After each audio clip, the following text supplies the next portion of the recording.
two brothers and gamers that have been playing games since the early 1980s. Combined, they have over 65 years experience. Join them each week as they discuss and rant about gaming and entertainment news. This is Generation X Gaming.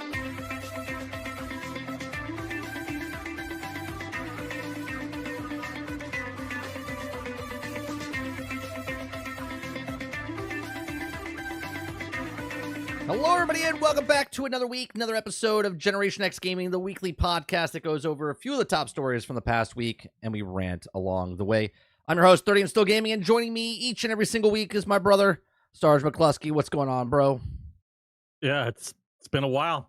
Did you? It's been a while. Well, we had a show like 2 weeks ago, and then we had a show 2 weeks before that. So it's been a weird July. I don't remember when I was on with you last. It was, it's been like 14 days. It's been 14 days.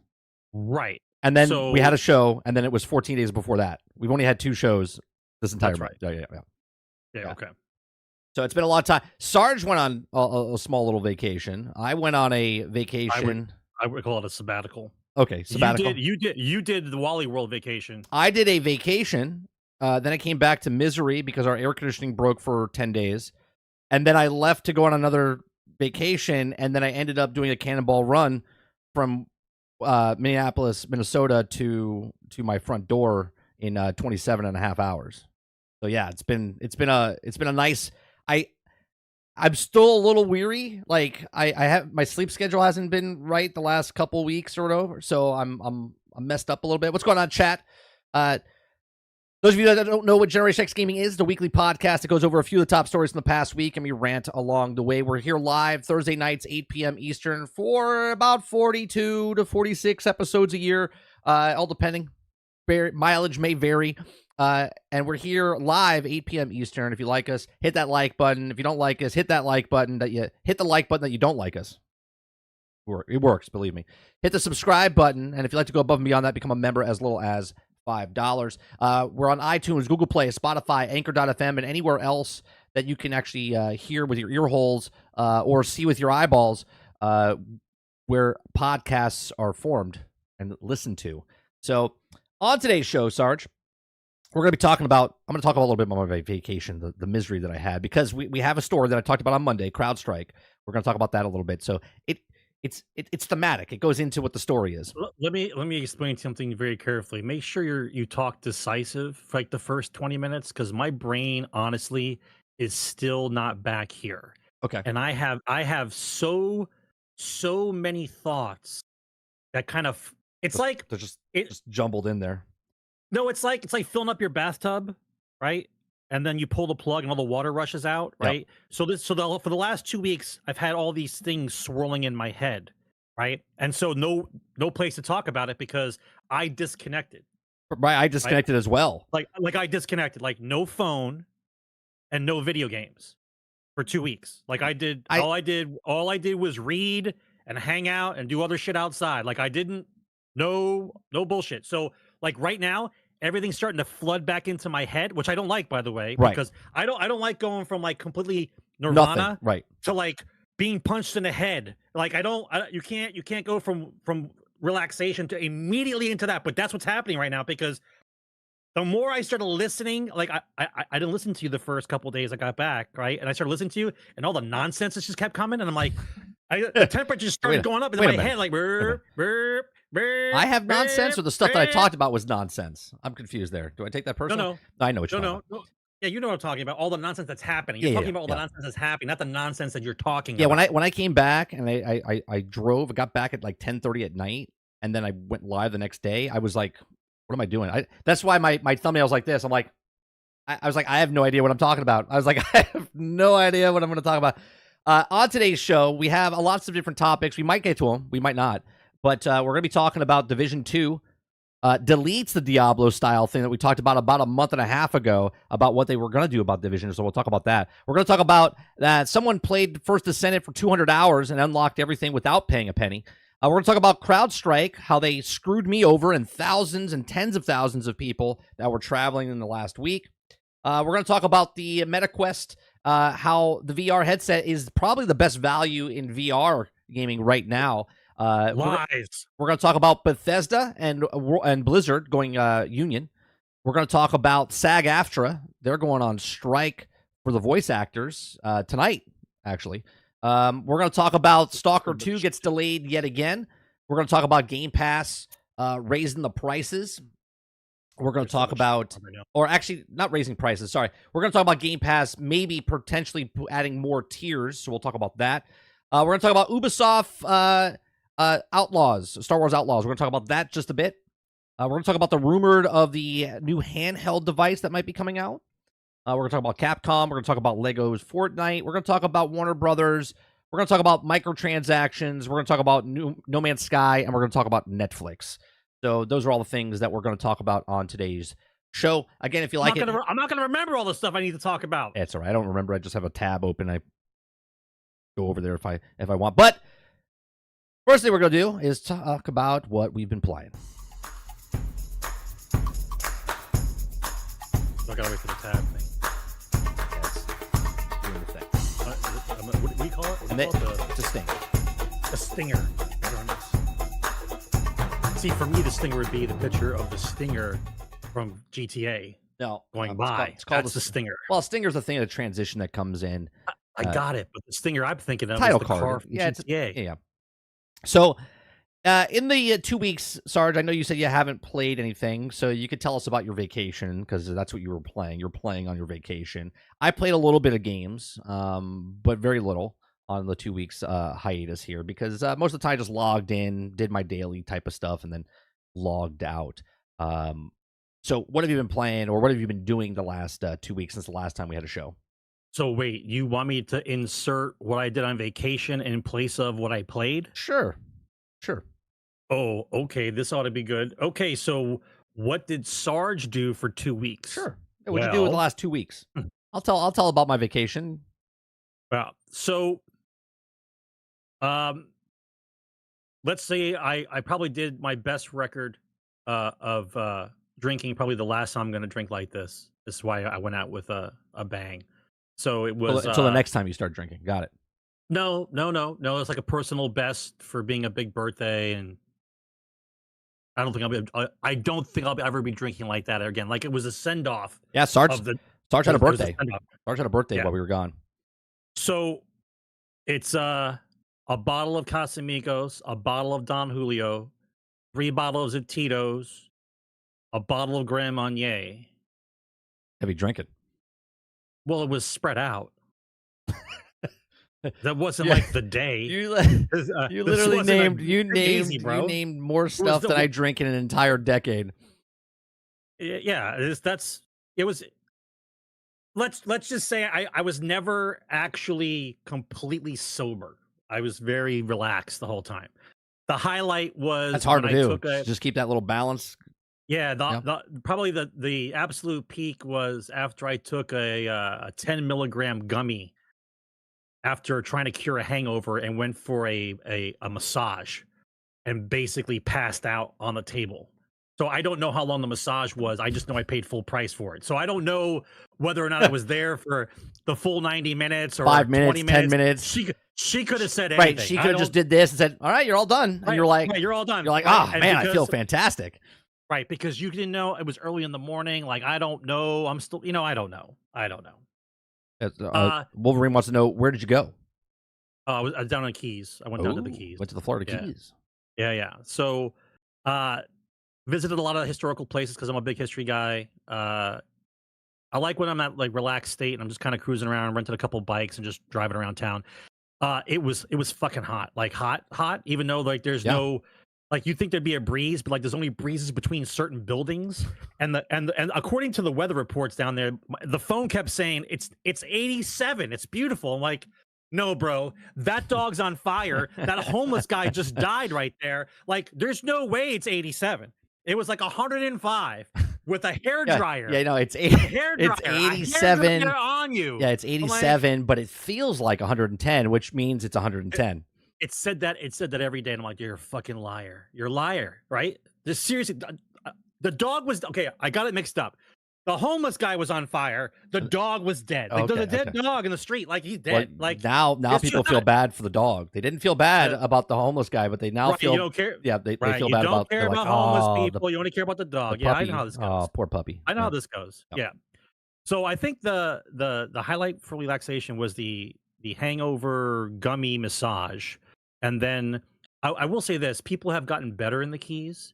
The homeless people now have a public beach to go to where they actually bathe. I'm sorry, did you say the homeless people have a public beach to go to? Yeah, there's like a little public beach area. Okay. Right? And they actually go there to bathe. So it's a step up. Because I remember going down to the Keys before and it was, people were just... I haven't been to the Keys since I was like... They're out there. 18, 19. They're out there, man. Some of the homeless people they're out there. But these were well... I was amazed. They were well-kept homeless people. We're moving up. I mean, technically, you can go down to the Keys. You don't know who's homeless and who lives there because everyone's just wearing sandals and shorts with no shirts. This is true. So on day 3, right? On day 3, I started walking around. I started freaking out because everyone started looking the same. Like I thought maybe I had drank too much. Like you see the same person. Like they're all wearing like hippie clothes or something. No, like deja vu. Like when you're walking around in a city you're visiting, like you'll see somebody and then you go to a restaurant later on. The Keys is small. You'll see somebody else. The keys are small, so you could see someone. Right. Yeah. Right. Okay, but the deja vu was happening way too much. Like I kept seeing the same people over and over again. I'm like, there's no way. I'm being followed. The same person again. Like you're seeing the same. Like you're seeing the same person. Which looks the same person. Okay. Right? Yeah. So as I'm passing Sloppy Joe's, a lot of hooting and hollering going on. Sloppy Joe's is a famous place down there. A lot of people can't really get in. So I kind of, we're pushing our way in to look. And so this is the reason for my deja vu. It's the 45th annual John Hemingway. John Hemingway? What's the writer? What's the writer? Is it John Hemingway? I think it's John. I'm not sure. I don't know. I don't know if it's. I know Hemingway, but I don't know his first name. I think it's John. Anyway, so we'll just say Hemingway, right? Okay. So it was like the 45th annual Hemingway. Is it Ernest? Maybe it's Ernest. Ernest Hemingway. There you go. Writer, but it's the writer. Yeah, right? Ernest Hemingway. Yeah. So I'm looking it up right now. 45th annual Ernest Hemingway. It's actually the 43rd annual. Sorry. Yeah, 43rd annual look-alike contest. Well, that look-alike contest. And I was like, I'm not crazy. I'm screaming in the middle of a bar. I'm crazy, right? Because I finally understood why I kept seeing the same guy over and over again because they're all there for the competition, right? Well, that would well, at least you knew you weren't crazy. Everyone looked like Ernest Hemingway. That's right. And here, the scary part was not only do they look like him, they were dressed like him, right? Here you go. So I found it. This is it. So now I'm in a bar here, and this is the winner right here. This is the winner. It gets even more crazy. The winner is Masterson from Daytona Beach. It gets even more crazy because what ends up happening is not only are the contestants on the stage and they're doing a parade for I'm like, how many people are in the contest? Oh, the lady's like, there's like 150. I'm like, 150? I'm like, is the contest going to end today? She goes, oh, no, it takes 4 days. I'm like, 4 days? Wait. I'm like, wait. 4 days. 4 days of people look alike. This is worse than Comic-Con. You sign up. They sign up. Yep. They get a number, right? They get a number, right? Then they go across the stage. Then a panel of judges, right? Not 4 judges, not 5 judges. Not even 7 judges. You would think 7 judges would be right because you think at the Supreme Court, 7 judges is good. Then you think 9 judges. 9 judges should be plenty, right? Right. Nope. 15 judges. You know who the judges are? They're all past winners. I'm gonna assume Hemingway. They're all past winners of Hemingway. So basically, there's a giant crowd. There's a group of guys, a quorum of Hemingways judging a line of Hemingways. It was ridiculous. This is fantastic. It was ridiculous. I thought I was stroking out. Look, I'm seeing the same guy. You can't over tell and over and over again. With these guys on the picture right now, you can't tell if they're homeless or just regular people. Right? That guy next to the winner, he looks homeless. Yeah, poor guy. Okay, but let's be honest. Pretend you're drunk. For those of you that have been there before. Oh yeah, if you're drunk and stare at and all of a sudden you start looking around. Yeah. Yeah, I lost my definitely. mind. I lost my mind. Right. So 4 days. They said 4 days. It takes 4 days. 4 days of Hemingway. They bring them into groups and they eliminate the groups down to a smaller size, and then the next day another group of guys, they eliminate that group smaller size, and then they keep eliminating them until they get down to the final 15 or so on the last day. That's excellent. Which is liar, Travis. Liar. Everyone in the Keys looks like a golfer, John Daly, and all retired. Yeah, I'm telling you, everyone. You would think that you're crazy, right? John Daly's a good one. John Daly's a good one. Yeah. So basically, hung out by the pool. Insert instead of a comma or an and. Just every time I say something, insert drinking after that, and we'll just move on to the next thing. So, sitting by the pool, Drinking. riding bikes, Right, drinking. Right, visit a bunch of restaurants, Drinking. Went to the historical sites, Drinking. right. Went to all the landmark bars, Drinking. purchased some memorabilia, right.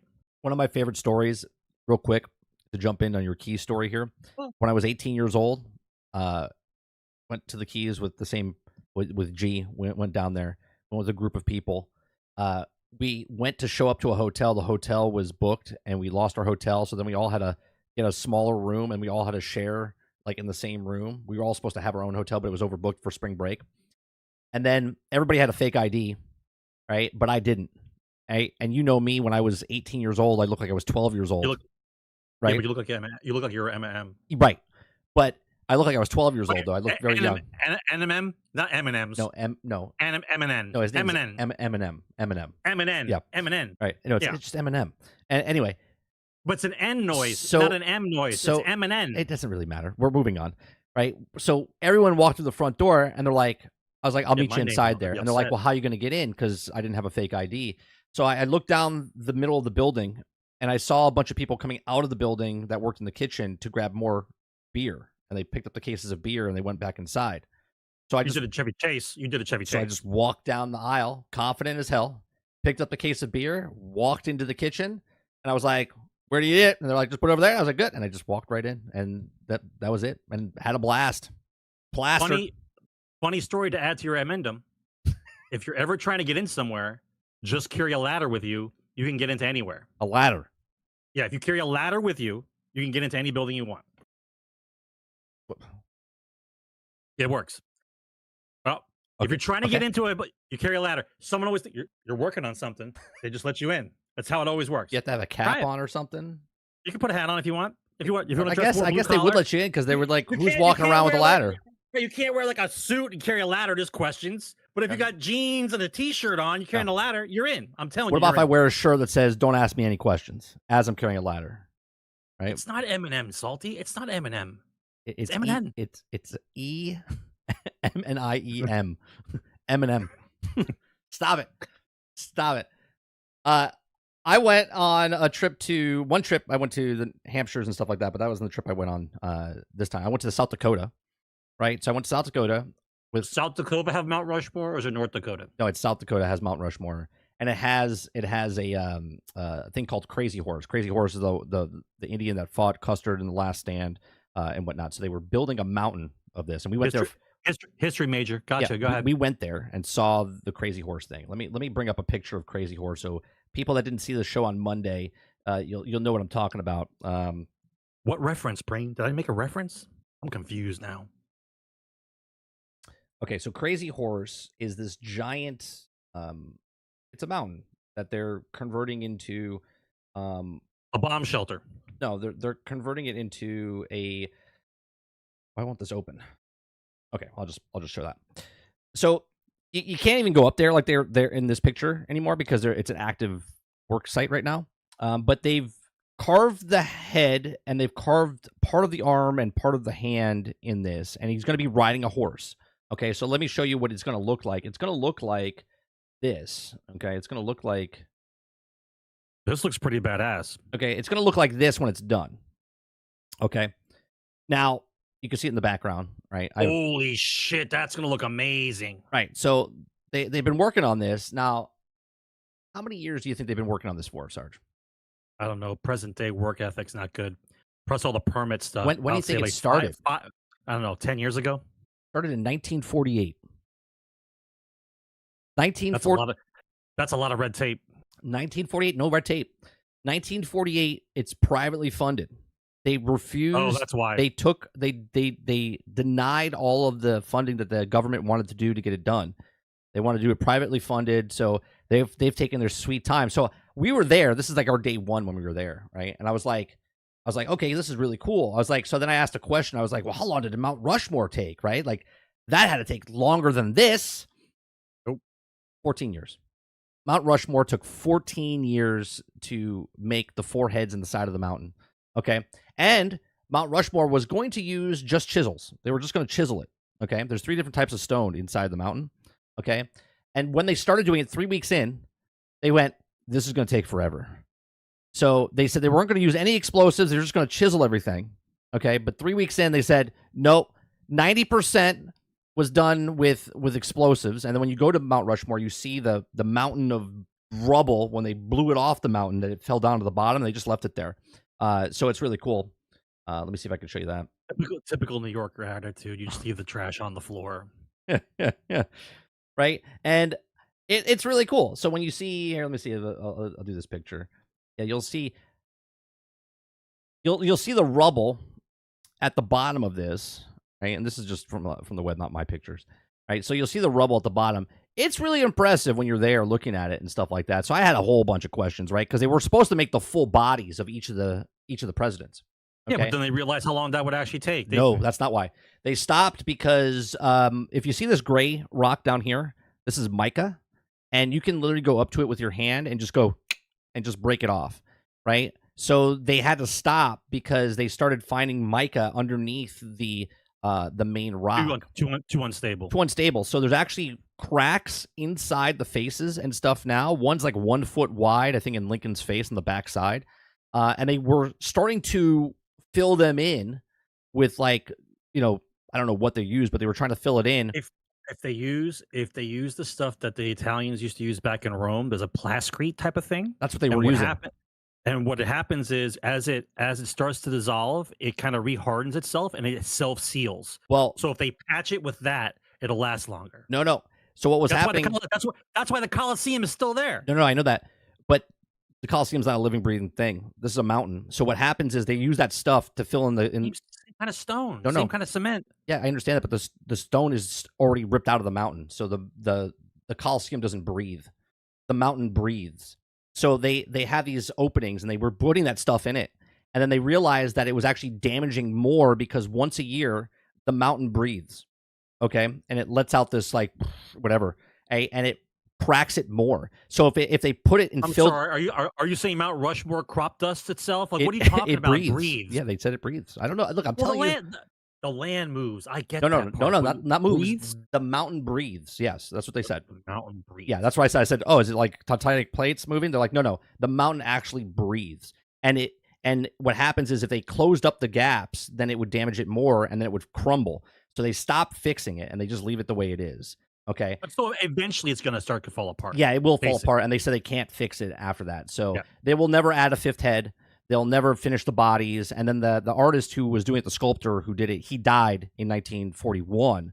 And they just stopped because the time he died, and then they figured out that if they did anything else. So that's why Lincoln looks unfinished. Since then, nobody knows how to do anything with rock and chisels anymore. So they just stopped caring. Yeah, so Lincoln looks unfinished. You can kind of see his hand where he holds his collar up on the side there, but they never really finished it. They just leave it. You can see the collar of Washington. And the really cool stuff, you didn't realize this. A lot of people don't realize this. But if you look at Teddy, he actually has glasses on. They actually made the glasses on him. And it looks like he's wearing the glasses there, but it's not there. But it looks optical illusion. It looks like it's actually there, which I thought was pretty cool. And there's a secret room in between Theodore Roosevelt and Lincoln. It's a time capsule room. It's a hall of records that you're no longer allowed in. The last time people were in there was 2009.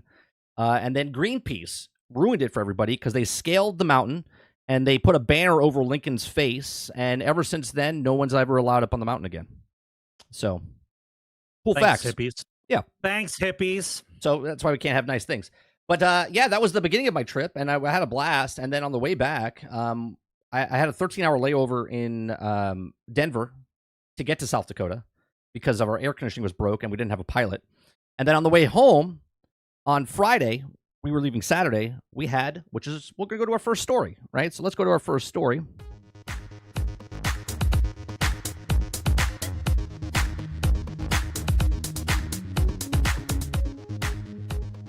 All right, so our first story is, oh, that's not it. CrowdStrike. Okay, so CrowdStrike, if you guys don't know, bro, the only reason before you get into it, yep. I once again, I'm not huge into tinfoil hat stuff. Yep. Okay, I'm about to get the tinfoil hat out of the closet because the CEO of CrowdStrike right now, he was the same CEO during the other crash that happened back in 2000, was it 6 or 9 or whatever it was? It's the same dude. And you also know that he worked for the FBI before that. Same dude. Yeah. Right? Did you see when they tried to interview him? He had a heart attack. He had a heart attack on air. On air. Yeah. On air. You saw it, right? Yeah. His face got already. Couldn't even speak. He's trying to breathe. You saw that shit? Yep. Yeah. He had a nervous breakdown on air. Live on TV. Yeah. So CrowdStrike, I wake up Saturday morning, or no, Friday morning, because it happened that Thursday night, Friday morning at 9 minutes past midnight. Okay, that this update went through. Okay, this update went through, and the global IT outage went out, and it only affected, as Windows says, 8.5 million devices. But what happened was it bricked the computers, and the only way you could fix the computers was you had to manually go to each device and reboot it in safe mode to get it out of what was happening. Okay, and because if that was the only case, the problem would have been cleared up in a day, and it wasn't. Well, no, they didn't know that's what you had to do. That nobody in the IT department for their companies didn't know to boot up in safe mode? Come on, bro. Come on. When they did this, it affected United, Delta, and American Airlines. It affected the banks. It affected hospitals. It affected people couldn't take their money out. People couldn't get on flights. So, mind you, I'm traveling out on Saturday. Okay, so I wake up on Friday. I look at my wife and go, "We're not leaving." And she's like, "What do you mean?" I go, "They just had a huge hack or whatever." We thought it was a hack at the time. Okay, but it wasn't a hack. It was just an update. Okay, it was just an update. And it locked down the airports. Right. So we got to the airport. So safe. If anyone's ever been to South Dakota Airport. Like, you get into the airport. This is a barn. There's a barn and 2 cows. 3 ticket booths. That's it. Like three things. And there's only 8 gates. You're lucky there's a building. Yeah, it's usually just a fat guy with an umbrella. Well, there's only 8 gates. Okay, and you can stand in the South Dakota Airport, look left, look right, and see the whole entire airport. Okay, that's how big it is. Okay, not like Denver, Atlanta, or Orlando where you.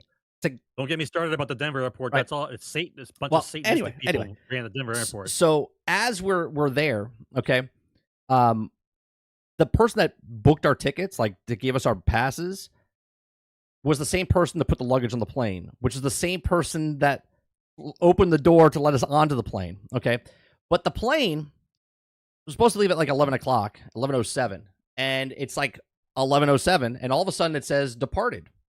We're still in the airport. And I'm like, no, the plane's still there. It's definitely not departed. And we're not leaving. No one's moving.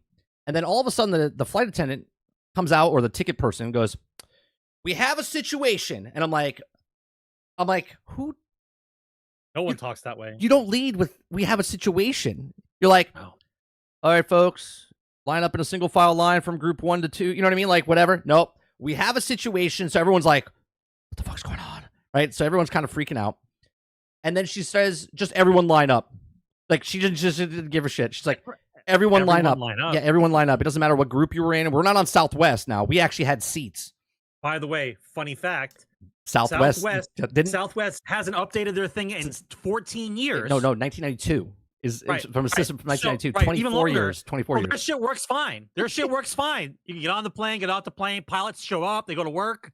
Yeah. No update. Airport works. Updates. Planes on the ground. So now it's 11:47 as we're getting onto the plane, and she's not even taking tickets. She's not even scanning tickets. You're just walking up to her, showing you your ticket, and she has receipt paper. And she's like, "What's your name?" You would tell them your name, and she goes, 1 for 15A. And then she radio into the thing, blah, blah, blah, blah. And then I was like, what kind of backdoor airline is this? So then we get on the plane. This is what happens when the basics of how to get on a plane are all intertwined with a computer. It gets better.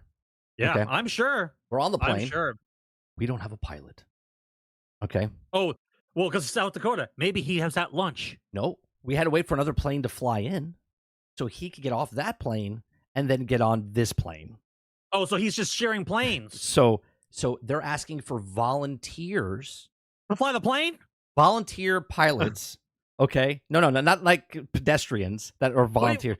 Listen to me. No, listen to me. Delta, United, and American Airlines, because of the hack, people came to work and they couldn't work. So then they were asking people to volunteer to fly, not pay them overtime, not pay them anything. So people were striking and not going to work. Okay. So they were short. Yeah. This is what happened because of CrowdStrike. Okay. So there was no pilots. So then we got on the plane and we finally got a pilot. And then right as we're taking off, my wife gets a text because internet still works at that moment. And it says our other flight, our connecting flight in Minneapolis, Minnesota is canceled. Yeah. Okay. And we're like, so you're flying to nowhere. Right. So we're flying to Minneapolis, Minnesota. We get to Minneapolis, Minnesota. And when I tell you it's pandemonium. There's lines. Does it look like the stock market from the 80s? Yes. Everyone's got papers and they're just doing this. Everyone gets off the plane and everyone's in lines. There's just people have been sleeping there while we got there for 24 hours now because people that were there on Friday were still stuck in the airports because they couldn't leave because the systems were down.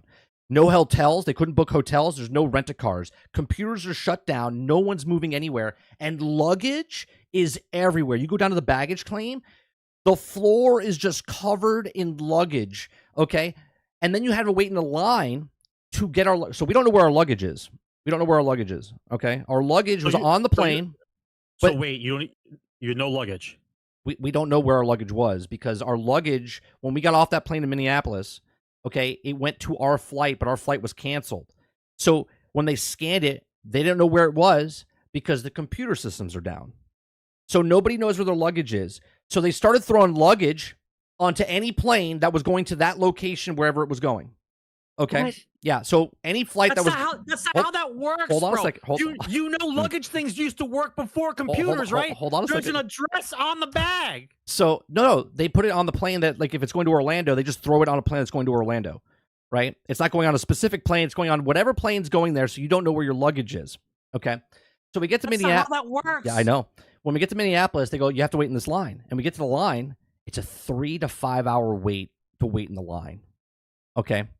Wait, to wait to get in line? To wait in line to see where your luggage is. Okay. At that point, I buy new clothes. So that's what I said. You keep the bag, I'm buying new clothes. That's what I said to my wife. I go, we'll just buy new stuff. I was like, just leave it be. Right? So that's it. So then they tell us that we can get you on the next flight. And we're like, okay, when's the next flight? Because they canceled our flight. Okay. They tell us our next flight's on Tuesday.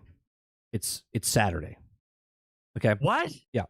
It's Saturday, and they told us that our next flight's on Tuesday. And you can't figure out how to run an airport in 4 days? Everyone's done? So when I tell you the camaraderie of the people it's not camaraderie. Camaraderie is a festival type atmosphere. No. Well, whatever the bonding moment was, everyone in the airport was so pissed that everybody else was trying to calm everybody else down by telling their stories worse than the other person's. One guy told me he was on a plane for an hour and a half with no pilot, and they finally got him on a pilot, and he's been there for 48 hours. He was stuck in me 48 hours. I was like, I'm driving. I was like, where are you going? I was asking people, I was like, where are you going? One person in front of us on the plane was going to Orlando as well, and I said, do you want to share a car? They went, and they're older couple. They went, no, we're not driving. I said, we'll split the costs. I was like, you'll get to your location. I said, the next flight's not until Tuesday. And he said, well, we can maybe get on the next flight, which is at 6 o'clock. I go, yeah, good luck to you. So we decided we're going to drive. We got the second to last car at this dealership rent-a-car place I've never even heard of before. It was called Sixt, which is SIXT rent-a-car. You know what it is, though, when you look up car rentals? It's the sixth one down. Okay, well, whatever. That's what it is. It might be the last place one. It had 2 cars left, okay? It was 4:30 in the afternoon. And they were both 1970 buggies that you had to wind up. Yeah. Because all the computer cars can't start. So 4 o'clock in the afternoon, I go, it was a Toyota Camry. or a Chevy Tahoe. I went, Oh, the Tahoe I'll all the take the way, Tahoe. bro. Absolutely. They said $50 more for the Tahoe. I said, I don't care. I said to my wife, I go, if she goes, are we going to get the Tahoe? Because she doesn't like driving big cars. She doesn't like driving big cars. And I said, if we were in Georgia and we had to drive eight hours, Camry's fine. I said, but we're driving a day and a half. That's the country. Yeah, I said, we're getting the Tahoe. I'm hearing the vacation music in my head. Yeah. Tahoe. So we took the Tahoe, and it took us 27 and a half hours. We stopped 6-7 times to get gas or food or whatever. So we went through Wisconsin. You cannonball runned it. Yeah, we went straight. You didn't stop at all, did you? No, we went straight through. I drove 20 hours, or no, I drove 18 hours. She drove 7 or 8 hours. No, 9 hours. 9 hours. Right. So that's what it was. And when I got home, right as we got home, we haven't even got to the CloudStrike story. This is more interesting. Well, no, this is the CloudStrike story. The CloudStrike. I'm aware. Yeah, the CloudStrike story has literally like closed down. There's still people right now. Tonight, I'm going to the airport. I'm going to the airport to pick up my brother-in-law because he's flying in. His flight actually made it. So, but the luggage, there's still pictures of people taking luggage. The luggage is everywhere, man. Like there's still people. There's still horror stories, man. That people with families. Can you imagine if you had a connecting flight to like Europe or something? You're screwed. There's people that were part of the Olympics that didn't even get on the plane to get to the Olympics because of this. Okay, it's absolutely. If this doesn't tell you that the system is broken, that they have no fail-safes, they have no backup systems. If the system in place goes down, nobody knows how to fix it. That's why the CEO had a heart attack live on TV. That MNFer needs to get the hell out of his position. He's done this twice now. Are you going to wait for the third time that this CK is going to do it again? Are you guys going to wait for that? You guys going to wait for that? Are you serious right now? Yeah, so it was a massive outage because of the error code or whatever, and everyone thought was blaming Microsoft. Everyone was blaming Microsoft for this, and it wasn't a Microsoft thing. It was a CrowdStrike thing. I did watch the IT guy on YouTube. He went through the whole process of what he believes his theory was because he's a computer programmer. What was his assessment? I don't want to get it incorrectly. He says that one of the lines of code was asking another line of code to add itself to that line, and there was no line that the line that was set to go check didn't exist. Oh, so because the line of code kept was checking, and it bricked, right, and it bricked, and he goes and he says they could if they only had and he said if only the programmer had put in an and if line. Nothing would have happened, right? But because they left out a line of code, and I'm like, what does that tell you about the people in positions of incredible infrastructure? You don't know what you guys are doing, right? And entire parts of the country are shut down because somebody didn't run a test on a code on a closed system machine. Are you out of your fucking minds? Yeah, it was horrific, and I felt bad for so many people. That were in the airports, man. Like lines were like, I don't even know how to describe it. The lines were so freaking long. You didn't take pictures? You didn't take pictures of the pandemonium? No, I didn't take pictures of the pandemonium. I was fucking exhausted and pissed off. I wanted to punch somebody in the face. Yeah, but you need proof. You need proof of chaos. This way, when you punch somebody, like, I looked at this for 14 hours. Here, I'm sure I could find pictures of chaos. Let's see. Airport. I don't want to go off a cliff. Let's talk about CloudStrike just for a minute. Go ahead. I'm a little confused on how a company allowed that type of update to be had before putting out a closed system. If a line of code is missing or something else is missing, you're talking about complete shutdown of infrastructure. It's not a joke. Here. We're not talking about like a hole in Timmy's pool for the backyard barbecue. Here. We're talking about the entire Eastern Seaboard not functioning. Here's some pictures. The second day this shit happened, the second day, I want to see the guy who got fired. I want to see the team of people who got fired, who no longer work for CloudStrike. I want to see some heads roll, not the CEO have a heart attack on national television and he gets a promotion and a bonus or some other nonsense. Yeah. Here's a picture of Air Asia passengers that have been stuck there. Just that's it. They're just stuck there. Everything's canceled. Everything's delayed. There's stores that are closed because they can't use the cashiers, right? Nothing can be worked. Customers self-checkout. Nothing. Stores can't sell food because the systems are down. People are stuck in airports. Everything. People are sleeping in airports for days. Okay. No questions. Everything's fine. Everything. This is it. The meme of the dog with the fire in the background. Everything's fine. Look at the luggage. The luggage is everywhere. When I tell you there wasn't a space, when we got to our airport here, we were supposed to stand in line for another 3 hours to scan our bag to find out where it is because they gave us a ticket. My ass walked up and down the entire airport because there's just thousands and thousands of pieces of luggage. I walked all the way to the end of the airport because I knew ours was there like 24 hours ago. Found it in the corner. I grabbed it and just walked away. And one of the persons was like, sir, you can't take that. I was like, have a nice day. I just grabbed it and walked out of the fucking airport. I was like, I am not dealing with this shit. My bag. I don't need to verify it with anybody. There's my fucking name. There's the thing. See you later. That's me. Right? It was absolutely crazy. So, yeah. And this is something when someone missed a piece of code. Imagine if someone actually did a coordinated attack on our infrastructure for computers. What Salty said it in chat. We're back to the Stone Ages, my friend. Well, let's just ask the question: if you're missing 2 lines of code and you shut down the Eastern Seaboard, what's an actual attack look like? Right. That's what I'm saying. Like just gridlock. Nothing. No one can do anything. It'll be like doors shut. Like, we'll be like, how do I get out of this door? I don't know how to open a door. Like the door would be closed because the computer system's running. It's insane. It's insane. So there you go. CrowdStrike screwed me on my vacation, and I had to drive 27 and a half hours to get home. They act like the way that the news report was talking about it.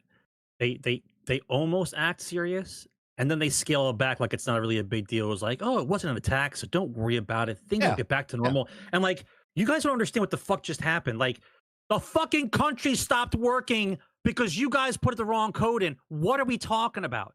Who's in charge? Who got fired? Like, nobody.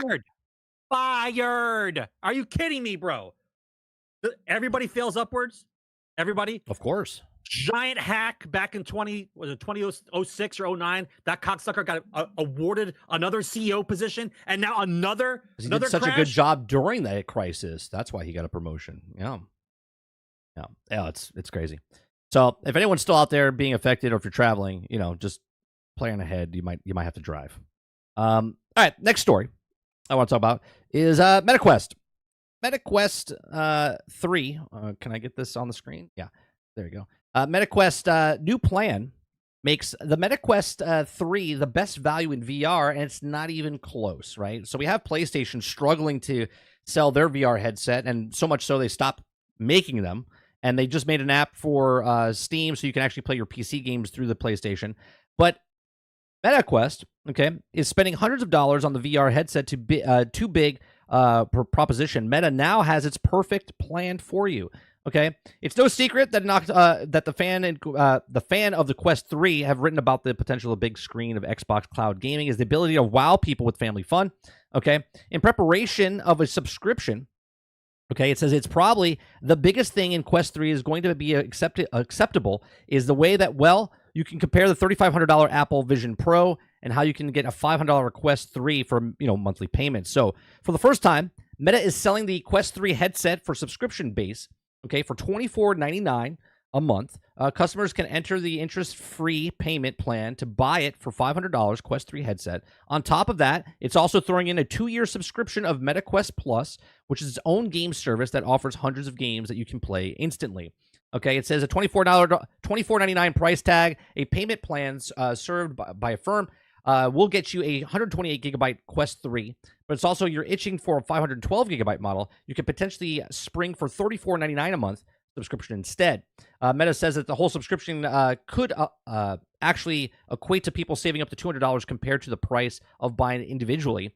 And also the Tech Radar notes that it depends on which subscription you're spring for how the factory of the cost of MetaQuest Plus, a month-to-month payment or a bundle for the year. So there you go. So you can buy or play now, buy later.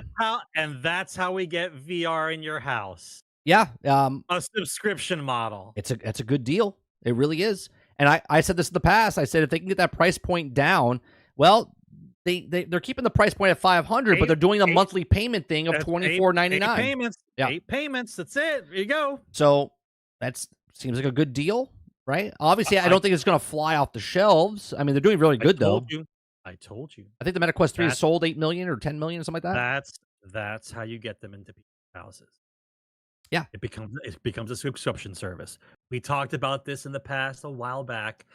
God, I'm tired of being right. Yeah. So Travis says VR is selling 1 unit is 1 unit too much. So I think this is a good deal for MetaQuest. Akuta Papa gave me his MetaQuest 2 because he got a MetaQuest 3, and I love my MetaQuest 2.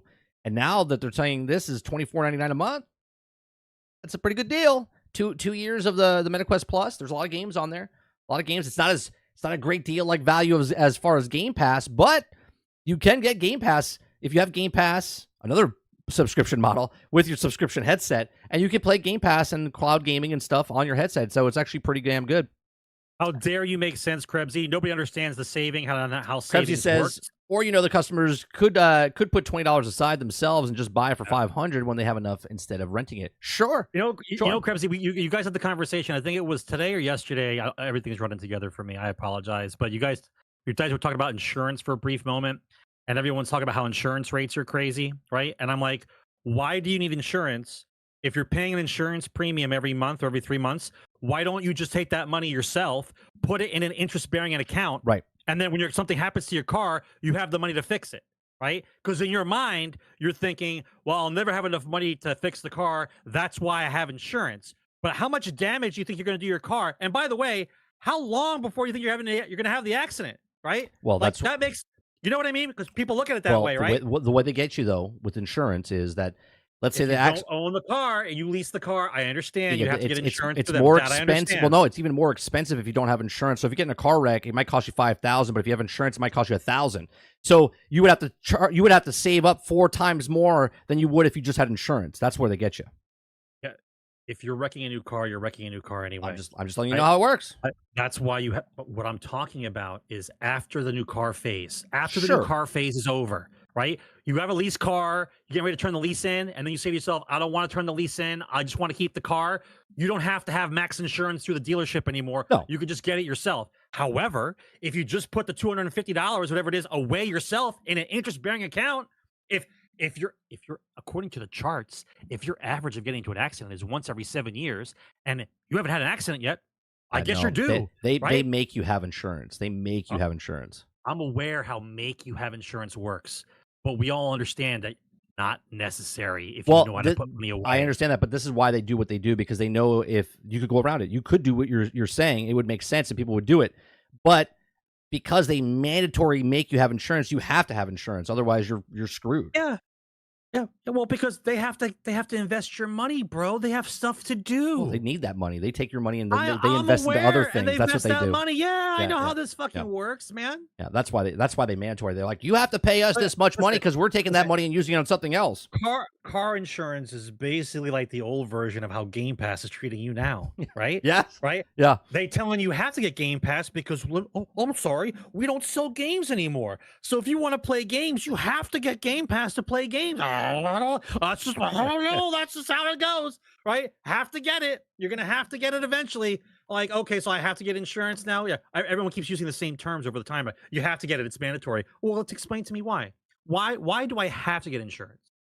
On the ungodly event that something happens to me, they're letting you know that, well, God forbid something happens to you. There's no way you can pay for this car. There's no way. There's no way you can pay for this accident. So we're going to charge you a little amount of money over a long period of time. And that way, in case you destroy your car, we can pay for it for you. Well, another thing with insurance is that they once you get in a car wreck or once you take that insurance, then they raise your insurance because now you're no matter what happens, your insurance goes up. Yeah, it's such a thing. No matter what happens. Give me 1 second.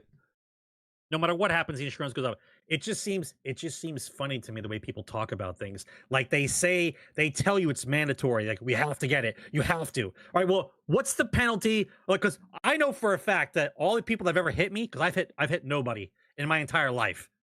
Knock on some wood. Knock on every one. I'm gonna knock on wood for you. Yeah. I'm not gonna. So I know that everybody who's hit me never had insurance. Oopsie, no insurance. Yeah. And so once again, I'm paying for uninsured motorists as part of my insurance plan because they know there's people running around without insurance, right? And they tell you every day of your fucking life, by the way, you can't have a car without insurance. You have to have it. Otherwise, it's impossible to drive your car. And I'm like, you're lying sacks of shit. I got everyone behind me here. None of them got insurance. Not a goddamn soul, right? So why am I paying if they don't have to pay?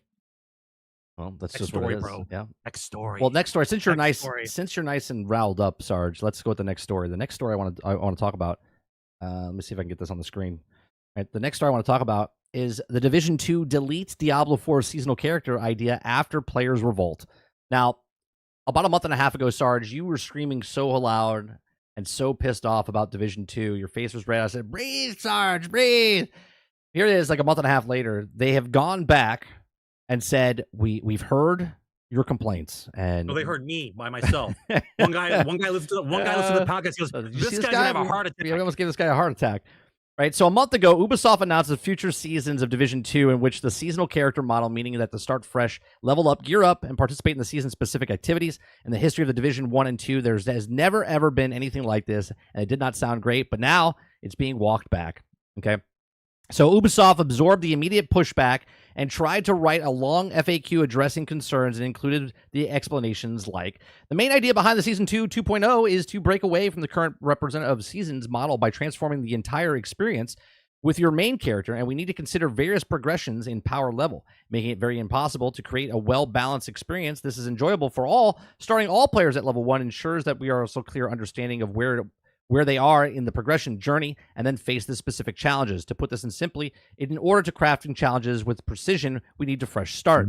Okay, so they said progression will be sped up, and your main character will also be able to join in the last 2 weeks of a given season to farm things.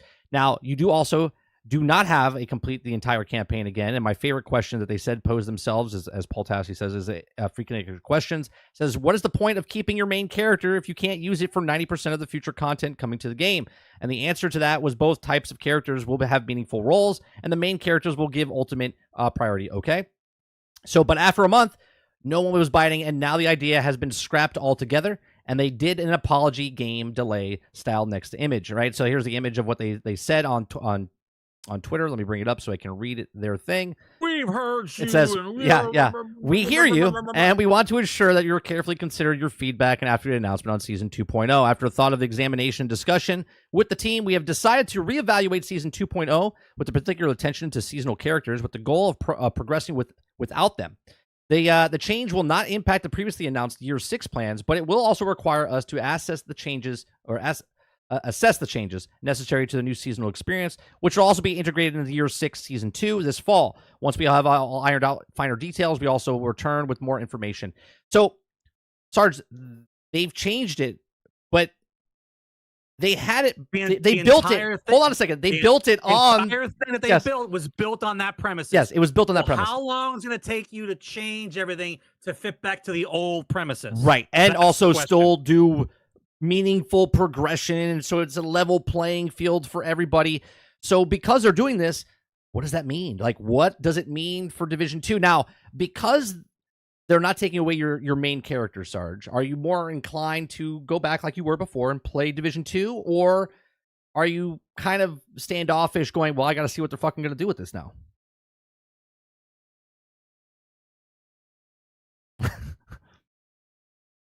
Sarge just got off vacation, and I'm already stressing him out. First of all, Ubisoft's overall plan of putting everybody into a live service is fucking annoying, right? They don't know how to do it properly, and they're constantly looking for ways to sneak in other ways to get this live service into every game they make. Right. Not every game has to be live service. Division 2, even though it had a low population, the population who was still playing was large enough that they were happy with the updates that were happening, the downloads that people were doing for microtransactions for the little uniforms or their little clothing things, the little fashion Barbie show that they were doing. So everything was fine. But Ubisoft's greed level went to 11, and they had to find a way to sell more microtransactions. And the only way to do minimal that, viable product, right? How do we keep this going for the minimal viable product to keep it going for the next 2-3 years so it's less in, more out? Yes, but they needed to have more revenue per person. And the only way you can get more revenue per person is give them a new character to start with every season. So the lizard brain goes and buys things for each of the characters for every season that they start. Right. And then every season you have different things to buy. So you're not waiting to buy things for the next season. Everything for that season is only bought for that season. And then you move on to the next season with a fresh character and new things to buy. So basically, they're treating you like a teenage girl. They want you to show pretty things, put you in a store with new pretty things, and have you buy more pretty things, right? So for me, don't care. And your question, Travis, is, by the way, the original meaning of the FAQ, we, the old-time gamers, used to call it the FAQ you, right? The fuck you, the FAQ you. The frequently asked questions were basically the FAQ you, is how we used to say it, because all it was them talking about the stuff that they were putting their fist into your ass, all right? Because it's all nonsense at some point. Where's the content we've been waiting for 4 years? Yeah. MVP every 6 months. You know it. I know it. There is no content. You are running the same thing. If you want me to be in the world and you want me to care about it, then make something meaningful for me to be in the world for. If all you're going to do is MVP and you're happy with everyone who keeps crawling back in because they're bored with their boys and shoot up a bunch of the same guys over again, and you're happy with that, cool. But then after they decided that that was cool, they said, nope, we got to juice it up a little bit more. So we're going to have to find a new way to do the same shit that we're barely hanging on to do it more to you. I'm like, no. Yeah. Answer. Second part of your question is, do I want to go back now? Not really. Right. Because by the time they implement and release this product that they so-called say is ready, right? When that actually happens, how many more games would have come out that I will be somewhat interested in? Right. Playing something else. I'll be playing something else. The discussion we have over and over again with games like this, with live services, you have X number of hours. When you made a game and you sold a game, you bought the game because you liked the people who made it, or you liked the game, or your boy liked the game, or your friends liked the game. It was a multiplayer game. You bought the game. You bought the game. You played the game. And then when the next game came out, it was okay to put the old game down, be done with that game that you paid full price for, and move on to the next said game. Apparently now they want the death grip that you have to play the same game for 5 years. How? Explain to me, with an average gamer who likes multiple genres, explain to me how he's supposed to juggle those kind of games over and over again for fucking years when there's so many games coming out. That's me right now. That you drown in all these games that are coming out. Yeah, that's me right now. It doesn't work. Right, It doesn't work. I'm playing Fallout 76, which is a 5-year-old game. I'm playing Division, which is a 5-year-old game. I'm playing No Man's Sky, which is a 7-year-old game. Right? I'm like going back to these games, and then new games are coming out, and I'm playing the new game like First Ascendant. And they're trying to do the same thing. Right. I'm playing First Ascendant. But But I'm playing the new First Ascendant, but I'm also trying to go back to old games, and I'm just like, I can't do it. I feel like it's a checklist. Like every morning you get up, you have to brush your teeth, eat breakfast, right? Take out the garbage, right? And that's what I feel like games are turning into. Where I'm like, all right, well, I got to log into Fortnite, I got to log into Fallout 76, I got to log into. It's like, and it gets out of hand, and it's exactly they're treating you right now with live service games exactly how they treated you when they first came out with the mobile games. Yeah. Water come my back, crops, bro. Yeah, come back. Water Yes, my crops. Yes, come back with the energy. Send me money to the bank. Yep. Go fishing for 30 minutes. It's a checklist. I'm not enjoying myself playing games. You're just going through the motions. I have to go through motions. I'm like, I don't care. Right. If I want to keep up with this battle pass, I gotta go log in. Right. Helldivers 2 did a great job in hooking people with a fun game. Right. But what did I tell you? What did I tell you when that game first came out? I told you, flash in the pan. I told you, right? Well, it's still going strong, but yeah, it is. Going strong? You lost 80% of your fucking they player lost 97%. There's still 50,000 people playing. The company's doing well with the game, but they've lost the yeah, big masses of it. Yeah. Do you want to know why they did well? Because they made a game and sold a game. Correct. They made the money. I talked about this months ago. And you move on. It doesn't matter if they come back or not. Right. It doesn't matter if they come back or not because they already made a shit ton of money from those people that bought the game and moved on. That's right. Right. Amazing. Somehow, I don't know. It's a mystery, bro. We have to get lawyers and doctors and scientists involved on how a company could actually make a product, sell a product, and actually stay in business. Yeah. I don't know how it works. It's so surprising to me how you can actually sell a product and remain in business. I don't even know how they do it. King Speak in chat says I'm back playing Roller Coaster Tycoon. Fantastic game. Love Roller Coaster Tycoon. But the fact that King even says that statement says everything so you need to much know about the the industry of current right now. Yeah. Out of all the best graphics and all the cool games that are out, he's like, you know what? I'm gonna go back and play. And this is not making fun of you, King, and in any way, shape, or form. Right? I hope you're not taking this like I went back. I went back and played a 16-year-old game of Star Wars. Jesus Christ, I can't even think of what's the game I got, Sarge? I can't even think of the game. Dark Tide? No, not Dark Tide. That's Warhammer. Age of Empire, Star Wars Age, bro. The one that the 16-year-old game. What's the title? Calm down. Describe the genre. It's the one we played. The one we played about Battlefront 2. No, on the PC, top down. On the PC. Yeah, on the PC. Top down. 3/4 view. Yeah, 3/4 view. Star Wars Battlegrounds. It's Age of Empires. But Age of Empires. Yes, that's it. Yeah. Okay. Yeah. Right. Like I'm playing that game. Like. I'm going back and playing a 16-year-old game instead of playing a brand new game that's coming out because the new game is just not doing it for me. Because the old game is fucking done. Yeah. It's it's done. project. I don't have to wait for the season pass. I don't have to wait for the update. I don't have to wait for the 2.0, 3.0, 5.0, 8.0, 10.0. I just put the game in and I play it. Right. So I don't know, man. It's hard to where it's going. I don't know if I'm going to go back to Division 2. I'll be honest. I think I'm done. I'm done with Division 2. Even though, just like Helldivers, I was playing Helldivers until Sony said I had to sign in, and then I said I'm done. I like Helldivers. Oh, let me bitch about Helldivers for a second. Okay, I told this earlier in chat. I mean, you're not bitching about. Well, no, I am bitching about it. It's the flash in the pan. I haven't played in 2 months. Right. War bonds. You keep getting war bonds. Okay, I know when I left the game, I had 150 war bonds in my escrow account, whatever your inventory. Okay. Anytime the community makes something or does something, the war bond, you get the war bond, right? So you might get 25, 5, 10, 50, whatever, boom. And it goes into your account as soon as you log in. You log in. They stopped giving you war bonds? Is that what you're saying? There's a max of war bonds that you can get is 250. Okay. So you have to spend them. Hold on a second.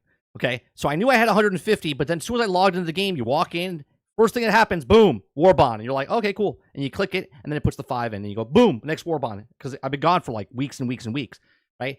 So I gained 100 war bonds. So now I have 250 war bonds. Now the next one that pops up says 0 of 0. And then the next one says 0 of 0. And the next one says 0 of 0, right?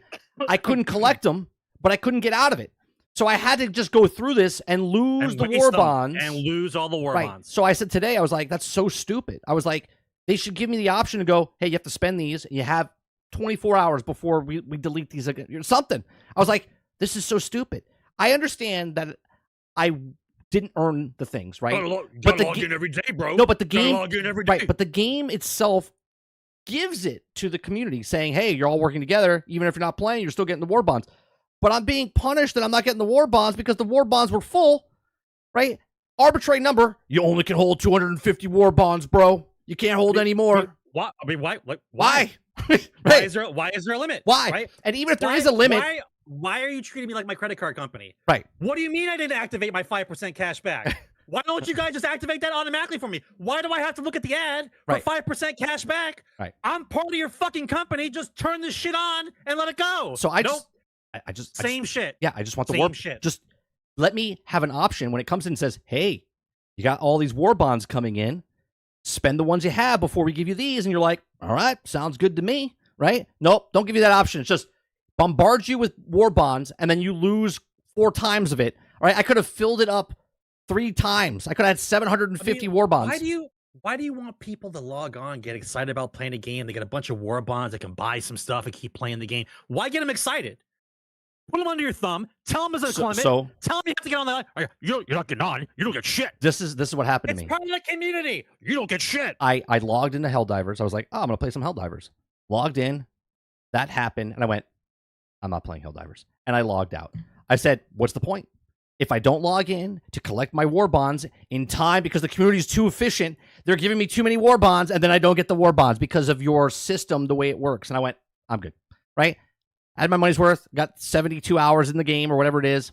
I'm good. It's almost like the old school, like you just, as soon as you don't like something, like, change the channel. Yeah, that's it. I'm bored. Change the channel. That's it. Right? What you're threatening me with Next. some kind of FOMO? You're threatening me with some kind of FOMO? I got 45 other choices. Yeah. Done. You're done. Like, if you don't want me to engage with your game, just say it out loud. Just say, like, hey, if you guys don't give me $50 this month for playing our game, then you don't get to play it anymore. Well, it's not even that. They're not trying to get me to buy anything. It's just that's exactly what they're doing when they treat you that way, though. Well, that's I guess, exactly what it is. So just tell me, hey, by the way, if you don't give me $50 by the end of the month, then you don't get to play my game anymore. Yeah. It's the same as saying limit, and then I'm supposed to. I have to start asking myself. All I have to do is just move that, right? Just move it where I can spend my war bonds before it just pops up erratically, and you can't do anything about it. It's not their fault, bro. It's just something free for the community to make everyone feel better. You didn't earn it. Playing, right. You didn't earn it, but your friends earned it for you. But But I can't use it. Yeah, but I can't use it. So listen, stupid. Anytime, I count 3 games now, 3 of them, where the game it starts off kind of weak, but it has a good fan base and people are excited to play it with their friends for fun. You remember fun, right? Yeah. I know it's hard. Yeah, fun's fun. Right? Besides the homework. I remember fun. Fun was fun. There's fun in there somewhere. I don't think the game designers actually look up the word and the definition of the word fun. I think it's just all ones and zeros now. So anyway, Helldivers did a great job, right? Yeah. Rivals started doing the same kind of thing. Marvel Rivals is still in beta, though. It's still in beta. Doesn't matter. I know, but it's still in beta. Doesn't matter, right? The excitement for Rivals trumps over Concord, right? Like 1,000 to 1. Right. So next, what's up next? Because it's Marvel characters. Yeah. It's called next, bro. If you don't want me to play your game, right? If you don't want me to have fun in your game, if your priority I'll go find a game that gives me fun. Fucking next, bro. Right. Next. Yeah. I don't care. There's so many games to play. I don't care that you spent 8 years on this game. I don't care that you had 14 delays. Yeah. I don't care that your CEO is a pedophile. Yeah. I don't care what's going on in your company. That's right. I don't care. Where's the fucking game? Yeah, I just want to play a game. You sell a product, I buy a product. If I don't like your product, then I get to say whatever I want about it and go on to the next game. But then it's a free-to-play game, and you don't have to buy the product, right? So you can just try the game out. And most free-to-play games are a lot better than the ones that we're paying for. Because they have to be, right? How are you supposed to feel about a game if the game you pay for is shittier than the game that's free to play? Because in essence, if the game isn't fun to play, I won't stay to play it. Right. So you make a shitty game at full price, but you make the free game amazing to play because you know I have to stay in order to pay you. Right. Does anybody else understand the mentality that's happening now? Stop engaging with this trash. It's trash. If you want things to get better, you have to bankrupt these cocksuckers. Well, you have to get them to fire everybody and have another group of guys go, you know what? We can do better. Let's get 10 guys from this studio, 5 guys from this studio. We'll put them together. We'll build our own game. That's how you start new games. That's how you get Baldur's Gate. That's how you start better IPs. That's how you get Baldur's Gate 3. Right? It's fucking mind-numbing, bro. Right? Yeah. I saw too much sidetracking. I'm cutting myself off. All right, you cut yourself off. I'm going to the next topic. The next topic, Sarge's just going to get angry again. Okay, the next topic is Xbox console exclusive Stalker 2. I talked about this earlier today, Sarge. Gets another delay. It's 5 delays now. Okay, and I get that the company is in Ukraine. I get that there's a war going on in Ukraine. I get that the company and the people that work for the company went into war, like they went to go serve their country. I get that. Okay. What I don't understand, and I'm just using Stalker because this is the latest game that's been delayed, right? I'm tired of these game companies coming out and hyping a game up saying, look at this game. This game's coming out January of 2022. And then January 2022 comes and you're like, it's delayed. And we pushed it back to August of 2022. And you're like, hey, August of 2022, here's this game. And then it doesn't come out. And then they push it back to 2023. And then they push it back to 2024. And now it's pushed it back to late 2024. And it's like, Why do they keep doing this, Sarge? Why do they keep showing us games and telling you, this is the date, this is the date, the date's coming out, this is when it is, and then the date approaches, and they're like, yeah, we just couldn't make that date. We're going to have to push that, and we're going to delay it another 2 months. We're going to delay it another 3 months. We're going to delay it another 6 months. Why do they? I feel like we were broken records, because if it's not take Stalker 2 out of here, insert another game, right? It doesn't matter what it is. If it was Suicide Squad Kill the Justice League, if it was Battlefield 1944, it doesn't matter if it's Cyberpunk 2099, whatever games they're coming out with, they say, here it is, this is the game, it's coming out, this is the day it's coming out, you guys excited, here it goes, here it does, and then it's like, oh, we got to delay it again. I'm not sure how many times you have to be in the circle over and over again, the same circle that we've existed in now and for about 8 years. But the cycle is build up a good trailer, sell the trailer, build hype. Hype equals pre-order. Pre-order equals sales. Sales equals bank. Right? This is what they do. Throw more money at it. Right. So when you, once again, I know we repeat ourselves, but I think it's important that we repeat ourselves on the actual points that matter, because eventually the guys who hear us will, maybe it'll permeate the cranium. Well, that, and there's new people always watching us, right? So, right. The point is that, and I'll say this every fucking week, when the game is done. It's done. Okay?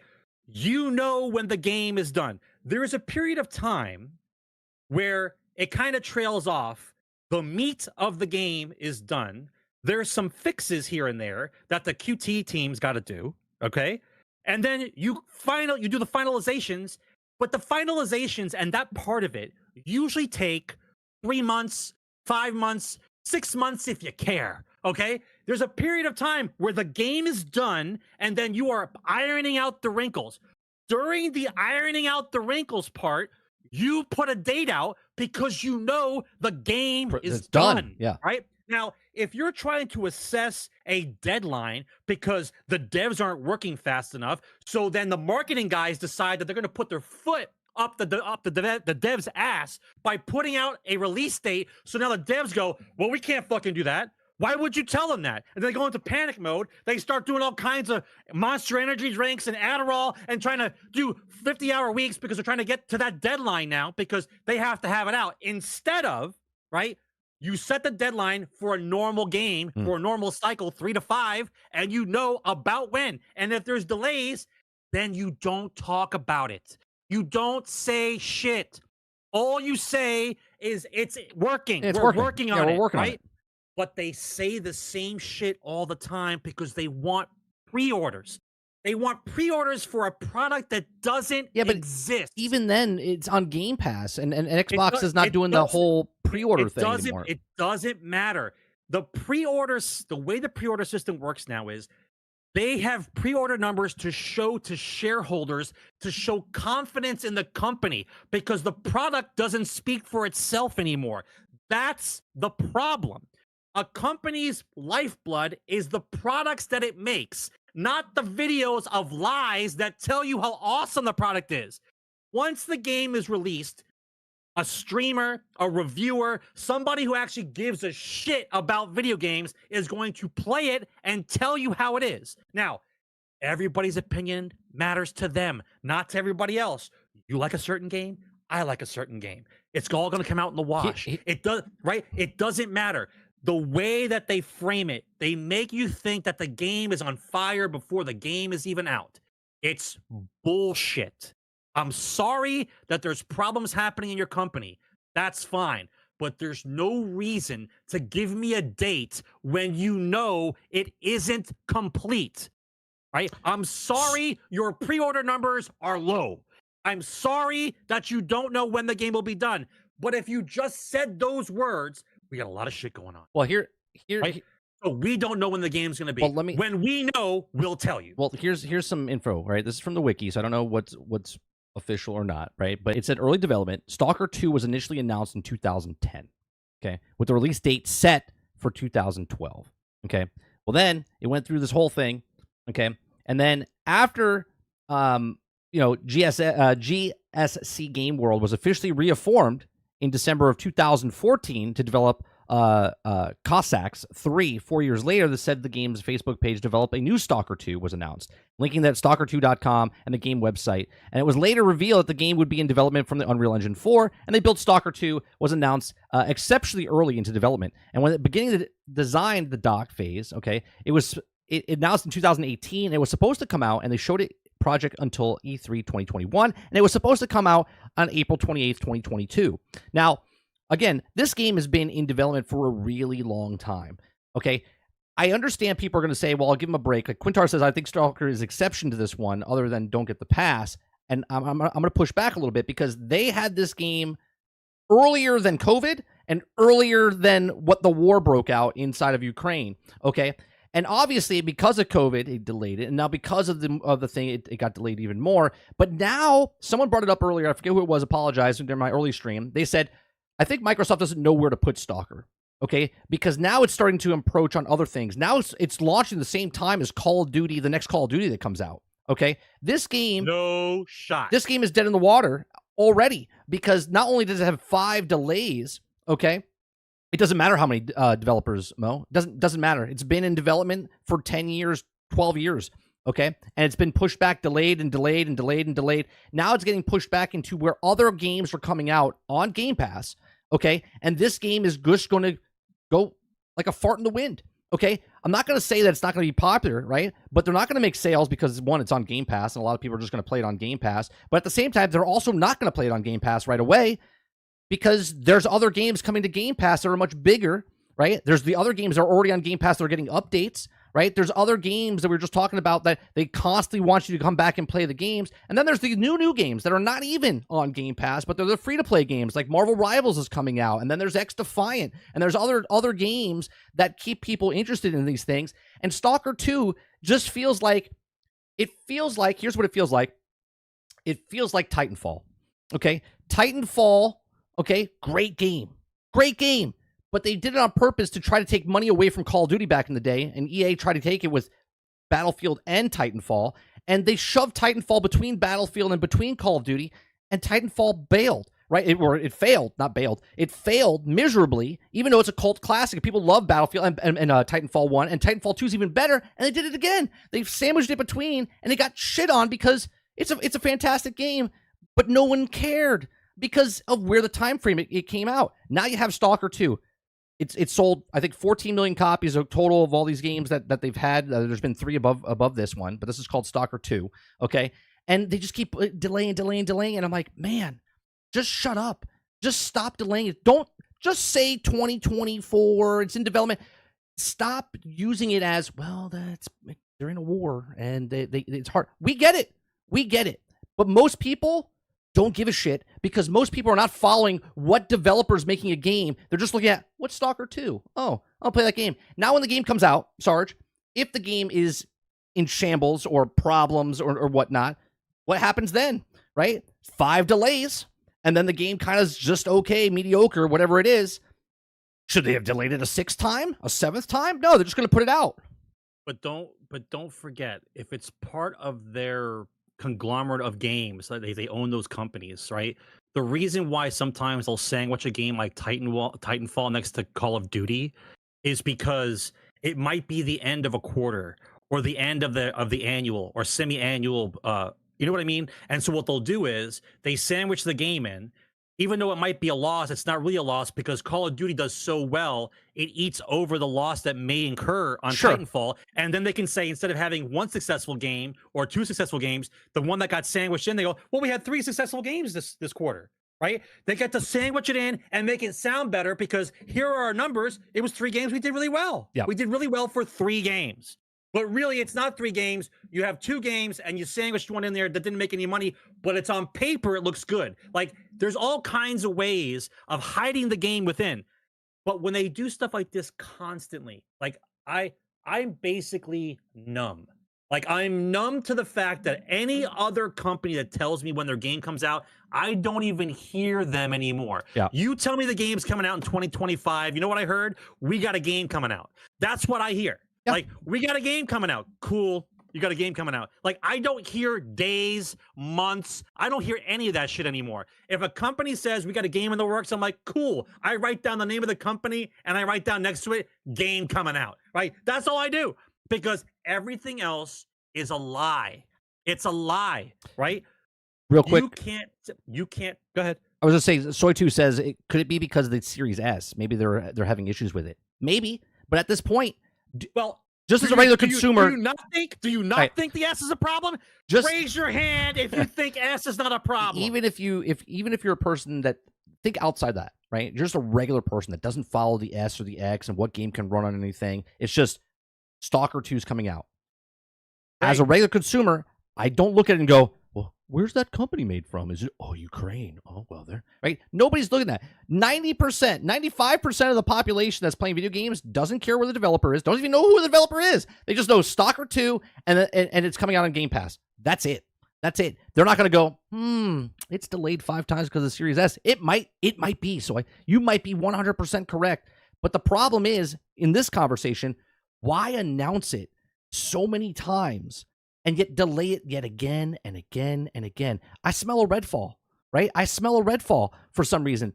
Not so much because it's a single-player game. It's not a multiplayer live service game. It's just a single-player game. And I think it'll be good.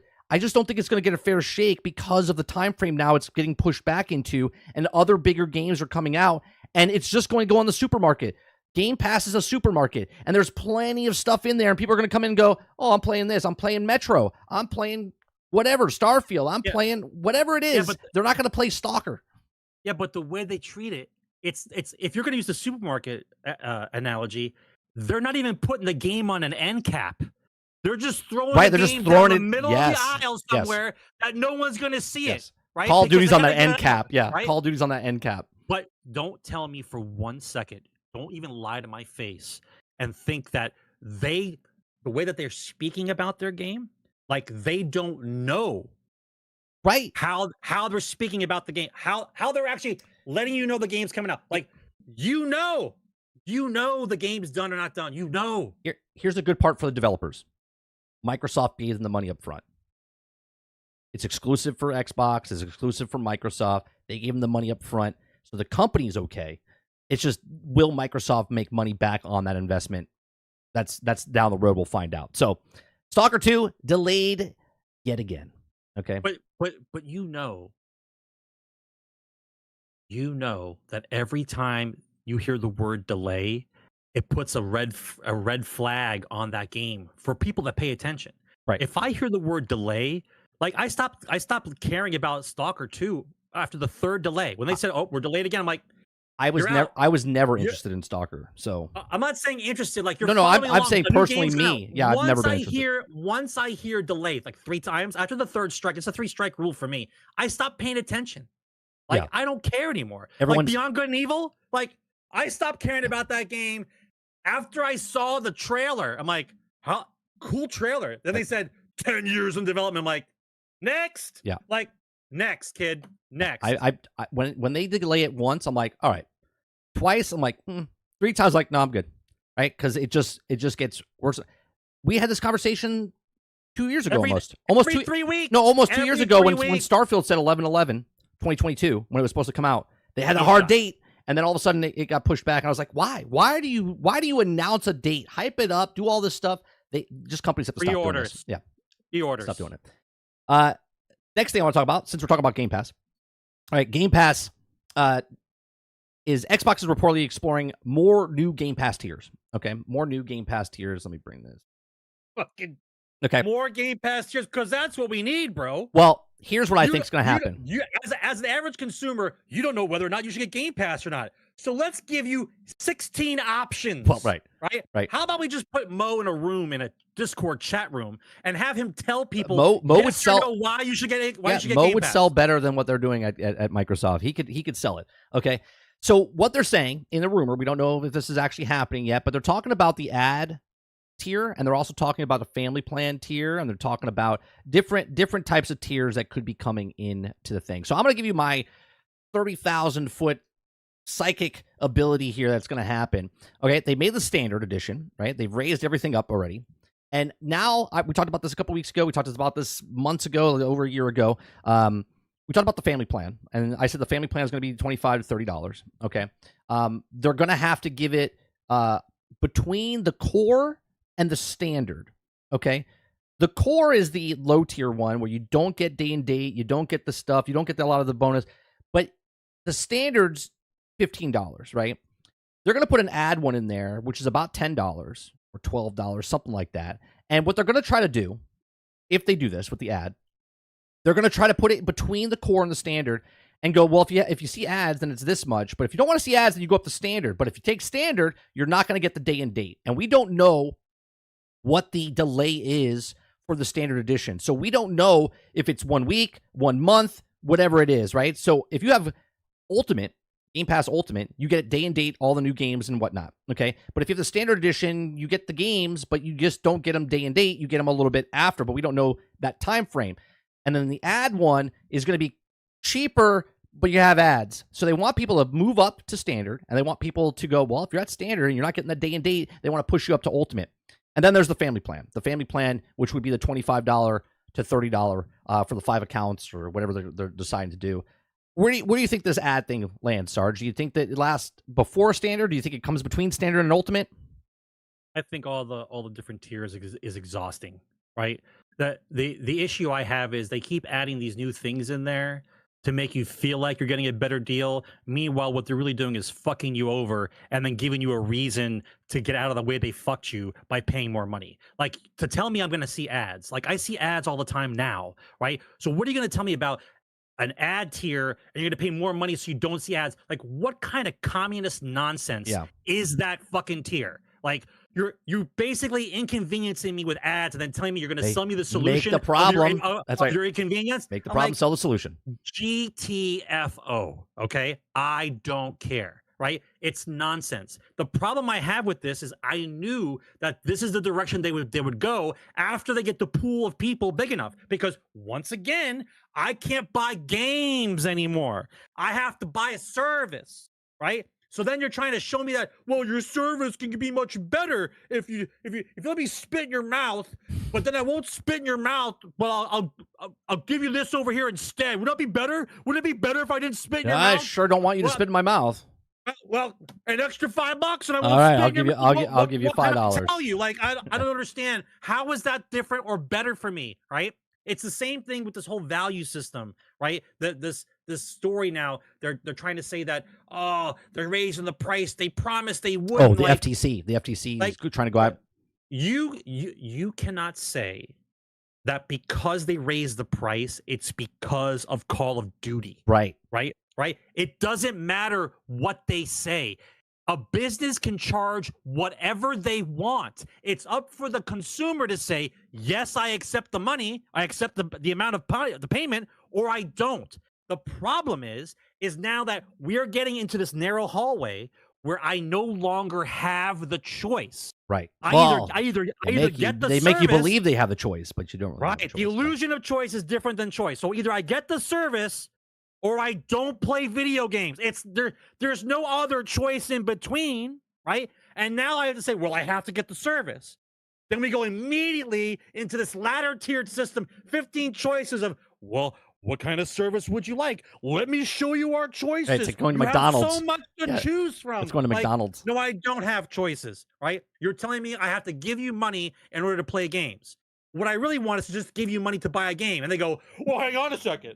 Well, if you want us to actually sell you a game, then I'm going to sell you a game that's $100 and broke. And it needs unfinished, to be right, 18 months, 24 months. So my choice is give you $20 a month for games that may work or not, and I feel better about myself, or I got to give you $100 for a game that you intentionally broke on purpose to make me feel bad about spending $100. I don't know about you, bro. I'm not sure about the choices I have here. Well, the FTC, get out of here, man. The FTC says that it's the Game Pass standard is degrading because they said in the FTC when they get Call of Duty, they're going to put it on there and it's degraded, and they said they're going to raise the price, and Microsoft said no, we're not going to raise the price for Call of Duty, right?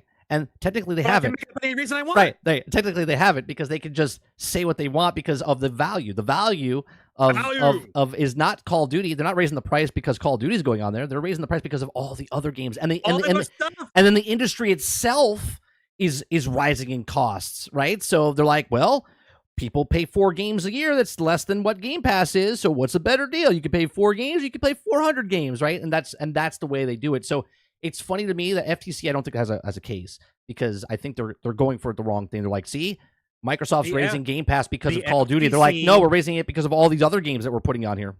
The FTC is not mom and dad of the economic world. Okay, they don't have a leg to stand on to try to defend the point of whether or not Microsoft can raise prices to whatever they want.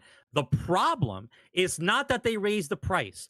The problem is there is zero consumer protection. Zero. So they're allowed to sell a lemon, tell you that they're going to sell you the squeezer so you can make lemonade, and then tell you it's an extra $25 to get the squeezer 3 days early so you can make lemonade out of the fucking lemon, right? That's not consumer protection. It's fucking joke. It's a joke, right? If FTC wants to fight something, then fight me on the actual product. Ask the question, what's the product? How much are you charging for the product? Right? Well, what do I get for this product? If the answer is a complete item or a complete subscription or an actual list of things to get, then that's the leg you stand on. That's when you say, hey, Microsoft, we just found out that you're selling either a broken chair or a beanbag with a hole in it, right? Those are the choices, right? Messy. So a beanbag with a hole or a chair, a 3-legged chair. That's what you get. You have choices. Right. That's the conversation, not the fact that fucking Call of Duty made the price go up $3. That's fucking nonsense. Right. I mean, it might be the problem, the what they did, but they can deny because there's so many other things out there. It doesn't matter. Right. It doesn't matter. It doesn't matter. The FTC can't say, see, I told you so. Like, who are you? Are you my stepfather? Are you now in charge of all gaming, FTC? I don't have a stepdad. No, you're not, FTC. That's not your job. That's not your job, right? Your job was to say, can these two businesses get together and everything be okay? That's the job. You fought it for 3 years, and the answer was yes, right? Your job is now done. Now you say to yourself, what's the next business we should worry about if they get together? Well, I think you should probably sit back in your chair, have a scotch, and go talk to CrowdStrike. That's who you should talk to. Right. Those are the guys you should be looking at, right? Who gives a shit about Microsoft and Call of Duty when you got CrowdStrike on the loose? It makes no fucking sense, right? You want me to be concerned about Call of Duty and $3 fucking dollars? That's what I should be concerned about? Sarge is going to need a throat lozenger after this. Are we on the same fucking page? Is anybody else in this fucking room your brain is on fire right now that this is the topic we're talking about? You guys are out of your fucking minds. You're out of your minds. So the next topic I want to talk about, because of streaming services of Xbox, okay, I want to talk about Netflix, okay? So Netflix is throwing their hat in the ring the last 2 years. They've made some games. Now, it's not the same type of games that you would play on the Xbox or the PlayStation, but they're making games, okay? And Netflix has come out and said that Netflix has 80 games in development. Okay, it's actually 87 games in development, and will release one. Nope, sorry, bro. Half are going to get canceled. So let's just say 40. But whatever. I'm just reading. Make it realistic. I'm just reading the thing. Make it realistic. 80 games in development. Will release one per month. Okay. I'm making 1,000 games. You guys should be impressed. Yeah. So Netflix could be easy becoming one of the most prolific video game publishers in the industry. I'm writing it down. Okay. Nope, I'm writing it down. The company Netflix, on the 80 games. Writing it down. The company, well, it's one a month, so you have 80 months to go through. Yeah, That's a lot. 80 months. Yeah, I'll be dead. All right, I'll mark it down. The company on its latest earning call announced that it has 80 different titles in development and presents the plans to launch a new one each month starting this month. The majority of titles, said Gregory Peters, Netflix co-CEO, president, and director, an interactive narrative games that are based on the company's IPs that double on Netflix stories. Netflix already has a catalog of 100 games, many of which are meant to promote their own shows and movies. And the company also, however, has a catalog of third-party games that you might not expect, with titles including San Andreas, Grand Theft Auto Vice City, and World of Goo. Also, in addition, several games tied to the IP offer a non-interactive narrative storylines, including Queen's Gambit chess game and 80s-themed Stranger Things games. Now, it says we've launched 100 games so far, and we've seen that it works, that it doesn't work, and we're refining our program to go do and work, says Peter. Now, they also had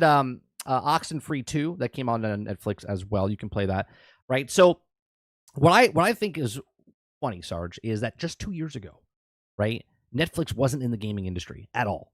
Okay, weren't in the industry at all, and people laughed and said, "Well, no one's going to play games on a mobile phone." And Netflix and Apple like to speak to you because Apple is the leader of mobile games right now with Apple Arcade.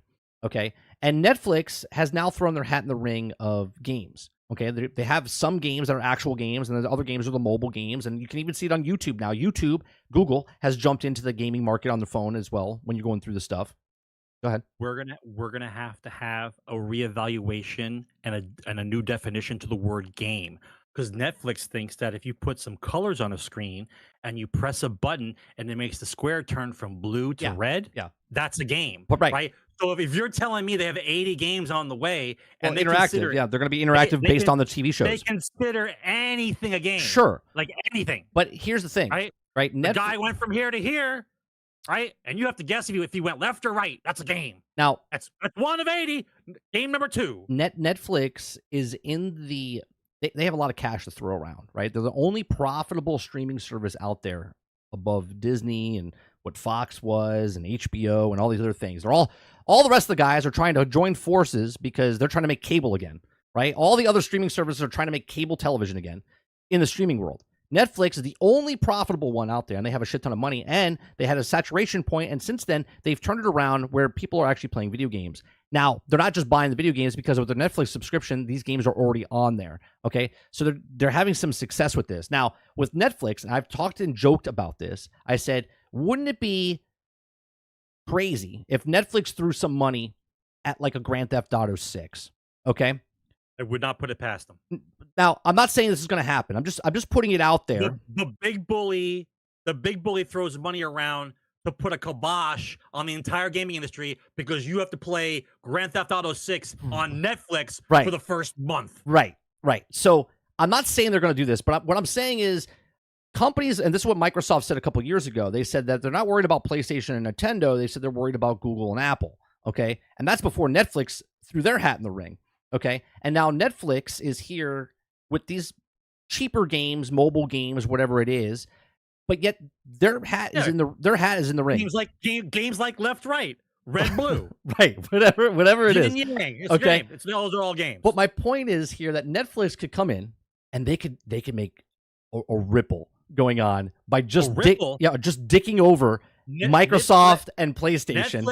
Netflix can be the fat guy at the community pool and be doing a belly flop. Belly flop. If Netflix comes in and says, "Hey, listen, right? We know about Grand Theft Auto 6, but we want to get people to subscribe for 3 months. So how about we do this? How about we get an exclusive that you can only play Grand Theft Auto 6 on Netflix for the first month. During the same month, we run the promotion that you get 3 months if you pay 1 month. So that way we get them in for 3 months. Right. Like that's what they'll do. Right. That's something that they'll do. Now, imagine if Netflix came in and said, Grand Theft Auto 6, 1 month on Netflix. PlayStation and Microsoft would be holding their junk in their hand going, what the hell just happened? Right? And Rockstar goes, we'll see you in 1 month, Microsoft and PlayStation, because it doesn't matter to Rockstar. They're going to make their money because people... We already know they're going to make their money. Right. They won't wait because people have FOMO, and they'll be like, oh, I'm never going to play Netflix on a mobile phone, but that's the only place I can play Netflix, which is on my television, which is on my computer, which is on my mobile phone. Bro. Right? I can't wait. I waited 10 years. I can't wait 1 month. There is no... Serve up the 3 months of Netflix, baby. There is no difference. There's no difference what Netflix is doing and what Game Pass is doing, where you can play Netflix on any device, right? They just don't have a box. Okay, they don't have an actual box for Netflix. Well, that's what Game Pass is. Game Pass, they don't care if you play it on television, a mobile phone, a laptop, whatever, right? Google Glass. You can watch Netflix in just the exact same places. So Netflix comes out with their check, and there you go. And Rockstar would be like, okay, sure, why not? They don't care. Right. But that right there is the reason why there should never be an exclusive. Well, I agree. Everybody gets the game. There's day and date. You guys work it out if you want your bonus days ahead of the day and date. But there should be no exclusives. for the reason is because once these companies get big enough, they can bully out anybody else that they want, and nobody else can say a goddamn thing. Right.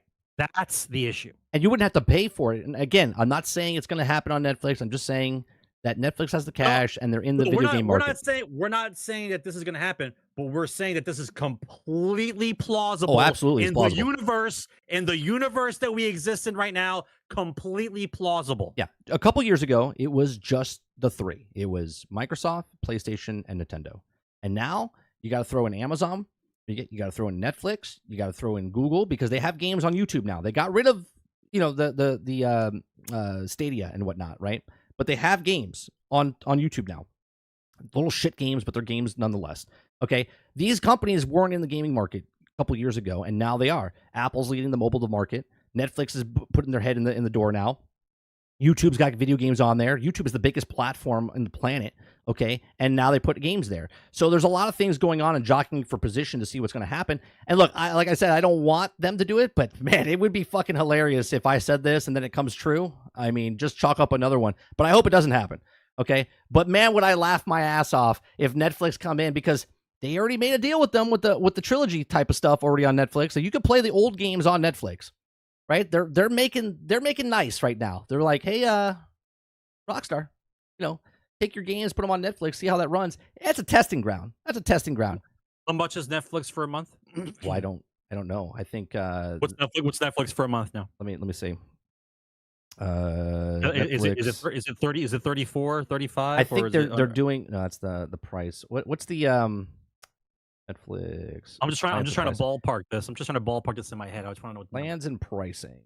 We got standard is $15.49 a month, and premium is $22.99 a month. Extra member slots can add up to $7.99 each month. So the first one's 19, you said? The first one's $7 with ads. Yep. $15 a month for standard, and premium is $22.99. All right, so let's just stay with 15. You would have to put $22.99. It would be the ultimate edition. 100%. Right, so they would not put that in the standard edition. All right, so they have 200 million people, by the way. All right, so hang on. So I'm not holding you to count, Krebsy. I'm just going to run with it because I understand the number you came up with. I got it, right? So 1.5 billion, right? If Netflix offered up the money to Rockstar for the 1 month ahead of time at $22.99, that means that they would need 65.2 million subscriptions for the month. That's plausible because they have 200 million subscribers. Yeah, they have 200 million subscribers. Yeah. Right? And that's not counting money in reserve. That's like saying, hey, we want the money this week. Right. Boom. Right. Done. Like done. How crazy would that be? Right? Think about it. Once again, Game Pass is trying to get where Netflix is. Not saying that's right. Not saying Game Pass will eventually get there. No, I know that, but Game Pass is trying to get where Netflix is. Netflix is already there. They already have 200 million people that they're just inserting games into. Yes, not extra. Hang on. It's not extra. Hang on. You haven't got to the point now where this is the conversation. Netflix has the numbers, but they don't have the entertainment in the gaming sphere. Correct. They have the entertainment for movies. Hence why they're not for games. Hence why they're not charging for the games. The games are just added on to your subscription thing. Added value. We already know that. Added value. Now, Game Pass has the entertainment of games only and not movies, really. There's movies on there, but it's not known for that. So, once again, you're battling for hours of entertainment, right? This is the issue. Do you hold videos higher than games in your household? Now, if it gets to the point now where, I don't know, Game Pass makes deals with certain movie companies, and then you could do movies and games, or I'm sorry, games and movies, or movies and games. They're both doing the same shit, right? So my question is, who do you think gets the better opposite end product? Do you think Netflix gets to hire development teams so they can make better games, so you care about Netflix that way? Or do you think Microsoft gets movie deals and attaches it to Game Pass to get movies attached to games, what do you think happens quicker? I think, well, they're already doing that. Microsoft, well, they canceled Halo show, but they have the Fallout show. I think they make more movies based on video games, but we'll see what happens when Borderlands movie comes out. But Netflix already has established the movie industry, right? That's the place. It's easy to get into the game industry because they don't have to make the games like Microsoft is making. They can make the nickel and dime games or whatever it is, the mobile games, right? But they are taking it seriously. I mean, they have 3 studios underneath the belt of Netflix, they're right? They're taking it seriously because they saw the revenue for fucking video games. Correct, and they have a saturation point of 200 million that they can't get above for movie watching. Consoles. No, I'm talking about Netflix can't get over 200 million for the watchers. That's why they stopped the password sharing. They're trying to correct. So they're trying to grow it up, and then they're trying to add more value. Why should someone pay $22 a month, right? Well, you have all these movies, these TV shows, original content, and video games, right? And plus video games, right? So it'll be interesting to see what happens in the future with Netflix. But Netflix is trying to make some throw chum in the water, I guess you could say, to the industry.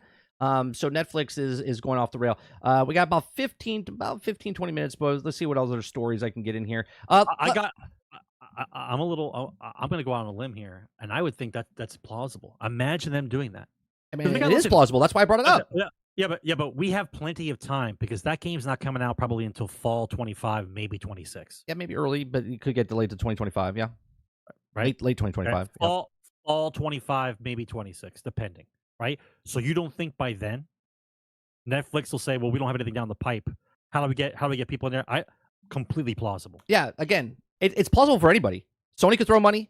Xbox could throw money. I'm just saying Netflix that no one thinks of could throw money at this, and they're all of a sudden they're contenders, right? If Apple really wanted to, they could make a console and they could be in the market now, right? Because they have a shit ton of cash. Even Stadia lasted 2 years, and it was just a thing that they did. They're like, let's try Stadia as cloud gaming ahead of its time, right? Trying to push what Game Pass is doing and what PlayStation is doing now with the cloud and whatnot. They were doing that years ago.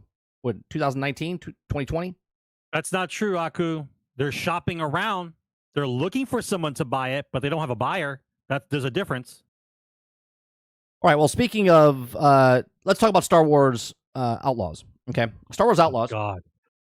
Why do you want me to have an aneurysm tonight? I don't want you to have an aneurysm. I just want you to talk about Star Wars Outlaws.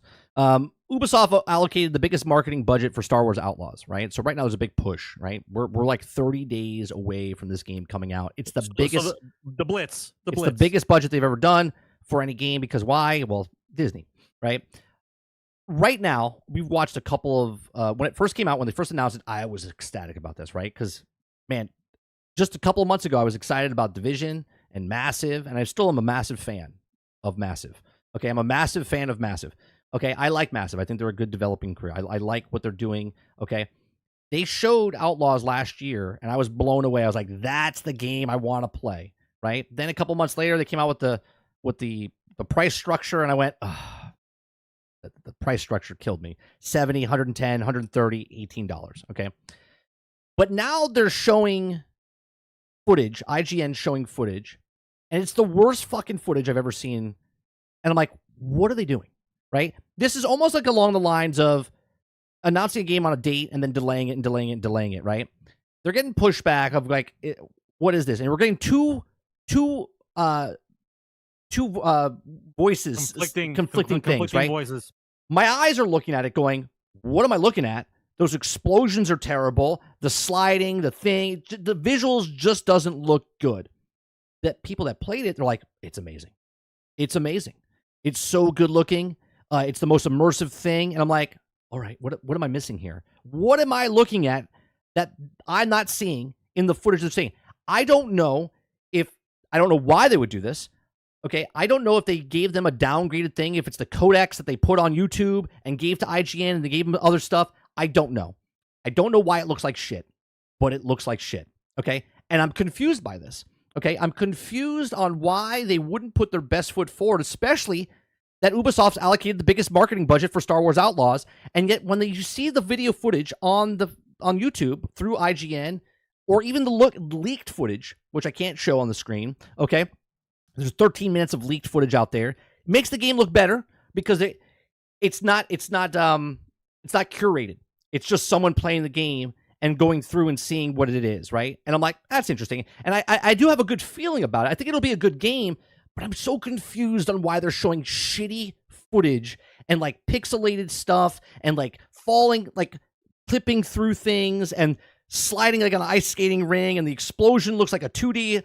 Like, I'm just blown away by this, Sarge. I don't know why. I don't know if you've seen it, but why would they be making it look so shitty? I'm not sure if you're handing me the softball questions, but I know why they're doing it. We're talking about business. We're not talking about selling video games anymore. We're talking about business, right? So if you look at the tier system that Ubisoft has set up, yeah. If I want you to get into my tier system, I want you in my subscription model. Then the closer to the release date I get, I start showing you downgraded versions of the game. So I don't buy it with the hype, because I'm telling you, they don't want you to buy it. I know they're pushing towards the $18. The people that want to pay the high number price for the bonus thing, those people were gonna buy that anyway. Right. They could have said $200 and they would still buy it, because that's the kind of people that they are. They want the best thing of the game that's out. Those people are going to pay for it. However, the average gamer, they put those tiers in because they're going to look at pre-order numbers. And then for everybody else, they show you a downgraded version of the game. So you say to yourself, as maybe, I don't know, half as smart as a monkey, that you don't want to pay $80 right for a game that looks like shit. Like, I don't want to play. I'm interested in it. I would much rather pay for the month to try it out, and that's what they want. Yeah, see, they want us. If you don't believe that, if you think I don't want to believe that. If you think that a gaming company is going to release substandard trailers and gameplay to help them sell a game, you're on crack, right? Nobody does that. Nobody shows you awesome footage and then shows you dog shit a month before the game comes out, unless there's a plan. It's not accidental. Yeah, I'm not mad at the content. Look, it could be running on an S. I don't know why you would be showing it on an S. Okay, but I'm just confused on why it looks the way it does, and why they would put their best foot forward, which is not their best foot forward. You would show. They don't want you to buy it, because the trailers that we saw last year were phenomenal. You looked at it and you go, that looks like a cool game. 5 planets, you get to go around, and then you look at the footage. It's just 30 days away. You to buy it. I understand that, but it's like, why? Why would they show the shittiest footage to not sell? Bring up the tier system. There's your answer. I know it's $70, $110, $130, or $18, right? And I said to myself, I said, I'm not buying that game. I'll get the $18 to show my stream. Mission accomplished. Right. But if you said that in your brain, I did. I said it out loud on my stream. Mission accomplished. I said I'm not going to buy that game, but I will pay the $18 to give it a shot. Right. Mission accomplished. And that to me says a lot, because are they doing it? Are they downgrading it and making it look it so when it comes out they're like, oh, the reviews early don't know what they're talking about. It's amazing game, and then goes, all right, well then I'll pick it up. Maybe I could do that. Like, downgrade, keep your expectations low, and then when it comes out, people are blown away because it doesn't look anything like what they showed on IGN. You know what I'm saying? Like, if they show a downgraded system and then all of a sudden it comes out and it looks gorgeous and beautiful, then you'd be like, oh, it's nothing like what they did. That hypes it up and gives it good publicity. Right now, the wheels are turning to get people to talk about it. They make it look shitty. It's free advertisement. You know what I'm saying? They make the wheels turn. They make people talk about it because of the way it is. And then when it comes out, then it goes, oh, it's nothing like that. You guys are hating on it. We're hating it. And then they let the population start like jockeying for position to give it more legs. Yes. More legs.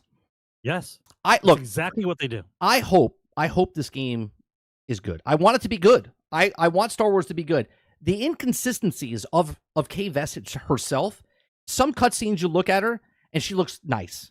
All her cutscenes, you look at her and she looks like she's the woman from fucking Seinfeld with the different light conditions. You're like, ugh, like what is that? And then all of a sudden you're like, oh, she looks pretty good. You're like, oh, well, yeah. It's so inconsistent of what's happening. The dialogue seems a little off. Just it doesn't feel polished of the stuff I watched. Now I watched the 13-minute one, and the 13-minute one is more of a walk around. It's a different type of mission, and it looks pretty good. Like. I'm also worried about what this. I'm gonna be talking about this on tomorrow's show with Lono, but I'm a little concerned about what the game is. Like they've shown some things, okay, and I know it's mission based, but the real story mission is it's a heist thing. You're going around picking up people to help you do a heist. They've never shown any of that, which is fine. But the stuff that they showed, if I'm riding a bike, like the bike in the desert in Tatooine, Sarge, what the fuck am I doing? Like. It's a giant open map, and I can go where I want, and there's no points of interest. Fallout 76 does a very good job. Like, you're walking around. Red Dead does a good job. You walk around, and there's some point of interest of something happening or something to search or something to see. The footage that we've seen, it's just a wide open desert, and it doesn't look like there's anything there. They say there's stuff there to look at, but they have yet to go into that. So hopefully, leading up to the release next month, that they show a little bit more, because... an open world is just opened. If there's nothing to do, then it's fucking boring. I don't care what anybody says, but she looks like a younger version of B. Arthur. I'm not sure what kind of woman attitude you were looking for, but you guys can look up the name if you don't know who that looks like. But she looks like a younger version of B. Arthur. That's what she looks like, right? And if you want me to look at her, right, for any length of time, then juice up the graphics a little bit, right? Juice it up, right? Show me the best you can do. Make me want to buy the game, but you don't, because you don't want me to buy the game. Right. You want me to question whether or not I should buy the game. And if I'm questioning it, when the hype train comes and the week of release comes and all my friends are frantically foaming at the mouth because they all want to play it, and I go, buy it, and then I go, fuck it, $18 for the month or the 3 months or whatever it is to play it, to try it out. 1 month, $18. That's what they want. That's what they want. Yeah. That's what they want. Dustin, I am going to play it because you, the consumers that watch me, are interested in the game. So the people that give me memberships and super chats and all this other stuff, I'm going to take that money. I'm going to invest it back into what people want in the stream, right? I bring up topics that people want to talk about. I am going to play the game. I'm going to pay the $18, okay, to play the game. I'm going to beat the game. I'm going to play the game. I'm going to play the content that I have for that 1 month. We're going to have let's play streams at night. I'll maybe do some in the morning as well, right? And I'm going to play the shit out of the game so I can give you guys and people out there, what is this game? Is it good? Is it bad? What is it about? I don't do reviews. People show up and you can ask me stuff and I'll give you my honest opinion as I'm playing a game. 100% I'm going to play the game. One, because this is what I do. This is my job, right? My job is if I talk about things and play things that I'm enjoying. I don't get every game that comes out because I'm not one of those content creators that this is popular, so I'm going to play it. I don't do that. Okay, I literally play games that I'm interested in, and I'm interested in Star Wars. Always have been. I don't like the business model. I don't like the business plan. So I'm going to do the $18 a month. I'm not going to get the season pass. I'm not going to get any of that stuff. If the game is fantastic when I play it, okay, then I'll go, all right, I'm not going to play it anymore. I only got that 1 month. I'm going to stop, and then I'll buy the game down the road when it's on sale, and then finish it out once the seasons are out and whatnot. That's the way I'll do it. 30 at this point, the game is only worth about $40 to me. Right. And that's what I'm saying. $18, I'll finish the campaign. I'll put it down. I won't touch the season pass when the next seasons and stuff come out. I'll wait for it to come down the road next year. Okay. It'll be on Game Pass by then. Okay. And then I'll automatically just get the DLCs included because they'll sell the full digital pass or whatever, the full game. That's what it is. But the game is incomplete, right? It's incomplete by nature because it has a season pass. So they're not giving you the full game, but they want you to pay the full price, and hence why it's the $18 the best bet. But I'm not paying $18 for 12 months. That's stupid. Okay. But all right, we'll go from that. I think this is the first time ever though that it's blatantly obvious that a game company doesn't want you to buy their game. Right.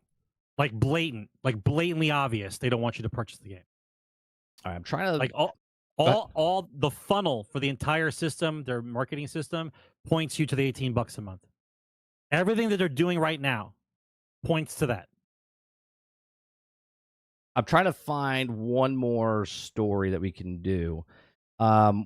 We got the Here's one. I'll shoot through them a couple real fast, right? Someone played the First Descendant for 200 hours. Okay, 200 hours, and they unlocked everything without paying a penny. Which I just want to let people know that's a good thing, right? It's doable. It's right. doable. It's doable, and it's not doable like in 1,000 hours. Now, he played 200 hours, okay, and he said that he played something along the lines of like 12 to 14 hours a day, okay. But regardless, it doesn't matter.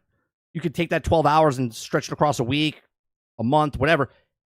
Within 200 hours, spend time with your family. Yeah, within 200 hours, he unlocked everything without paying a penny. And so people that are looking at this, do you have to spend a cent? You don't, right? You can complete the game. You can get all the characters, unlock all the characters, the ultimate characters and everything for 200 hours. Okay, so there's that. Bethesda officially becomes the first Microsoft game studio to fully unionize. Okay, the union has confirmed that for 241 developers either signed a union authorization card or indicated that they wanted the unionization online portal, and it follows Bethesda's Game Studios Montreal unionization in late June, and roughly 300 quality insurance workers within the ZeniMax, which is Bethesda's parent company.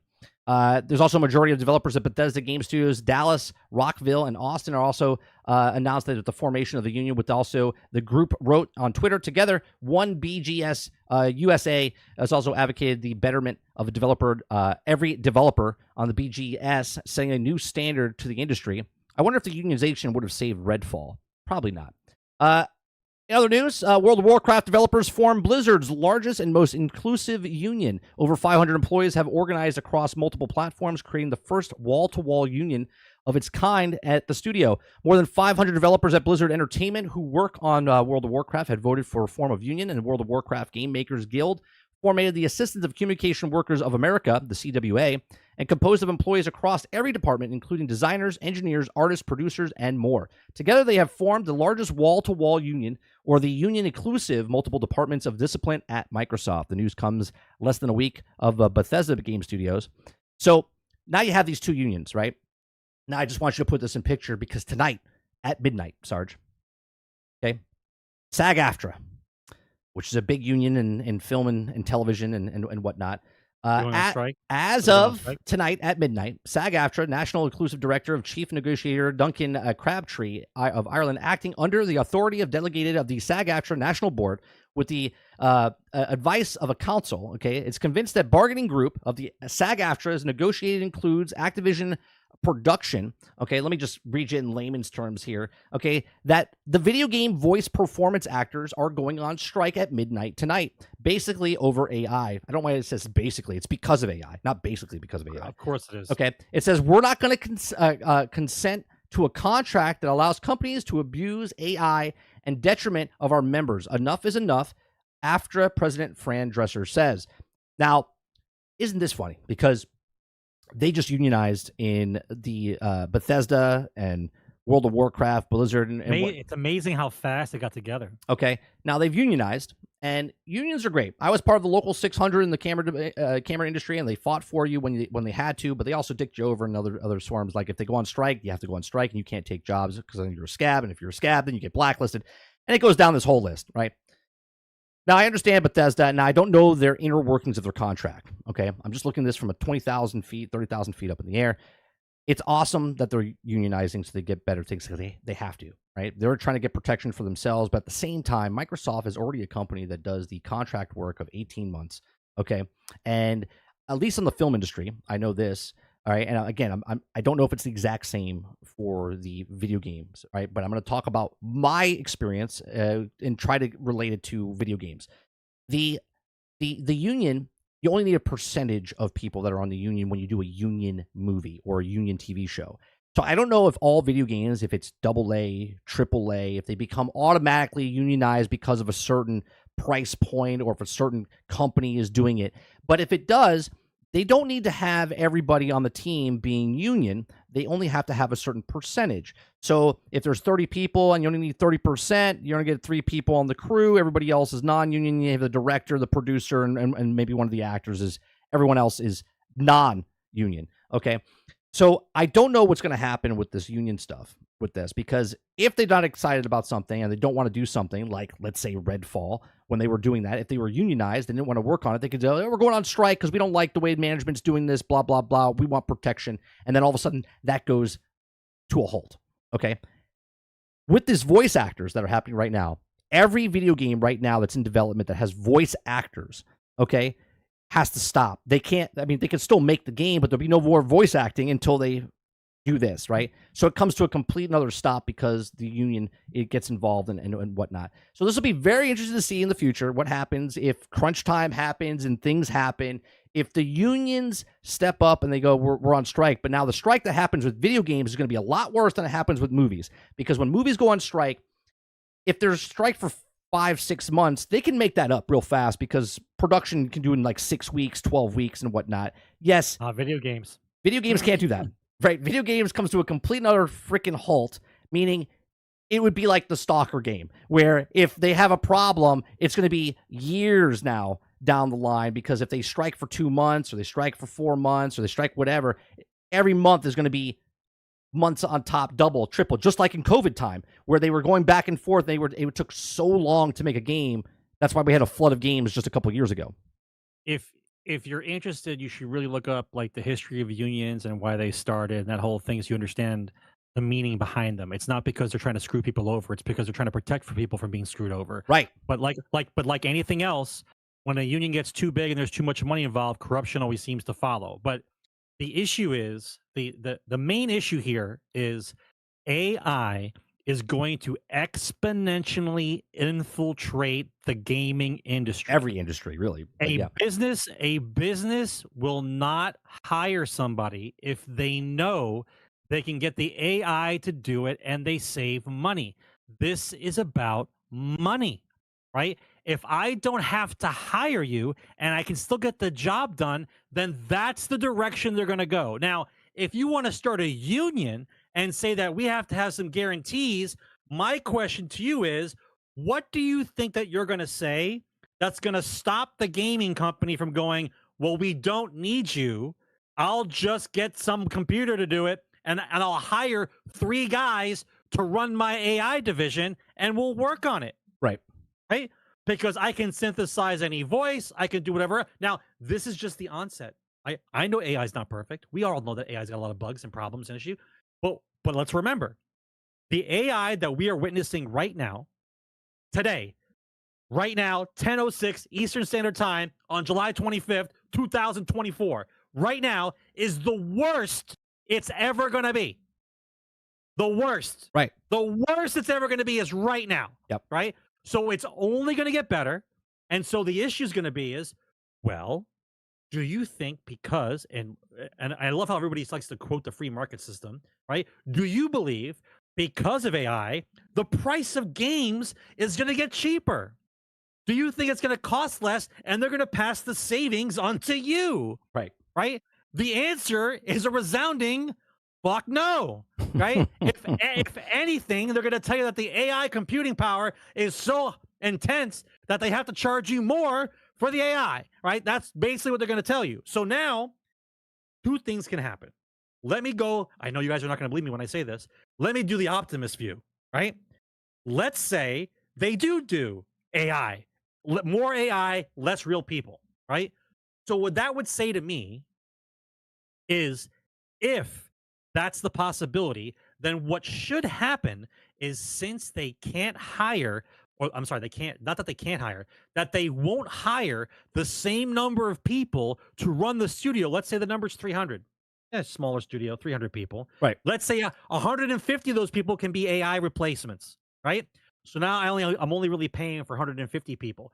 So what that should be in a free market is new and more game companies can open up, and we're going to have more game companies because it's cheaper to start the company. You hire less people, but can still do the job of 300 with 150 people. Right. So we should have a bunch of I'll just use the word independent studios to grow, and we'll have more competition is what should happen.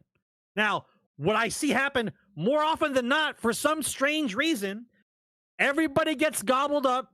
Everybody gets fired. They raise the price of AI to the point where only the companies who have a loan shark or somebody that can put the money up front can actually do it.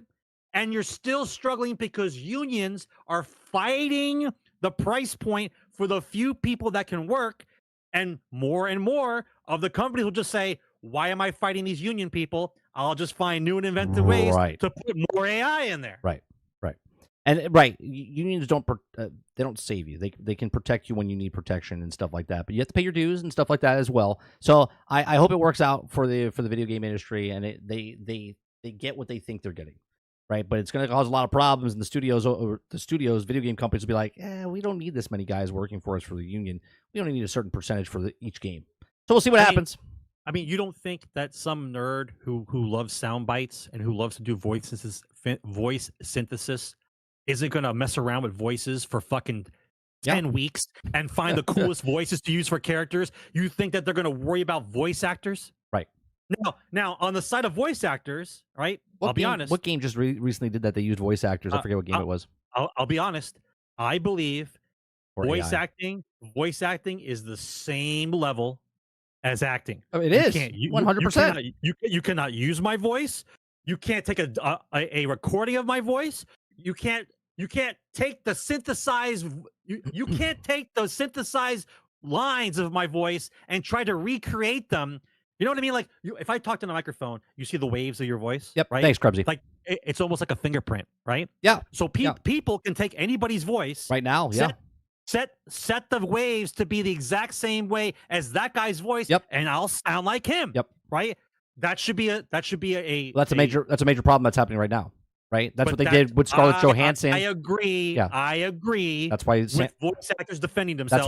That's why Scarlett Johansson's suing ChatGPT, because they used her voice. Sounds like her. Yeah, they used her voice, right? And then magically they changed it after she said something. Right? There's a lot of people going on right now on Twitter and YouTube. There's videos of deepfake videos of celebrities and their voices, and it's not them. Right? So there's a lot of things going on there, and this is why SAG-AFTRA is going on strike. So we'll see what happens with that. There's gonna be a lot of lawsuits, bro. A lot of legality's got to happen in order to get people to stabilize, because AI is going to run wild. Yeah, well, now they're gonna have to have so many laws in place. Otherwise, deep fakes are gonna scare the shit out of people. Yeah. Well, because you don't know what's real and what's fake anymore, and you correct. will not be able to tell. Right. Because it's the worst it's ever gonna be right now.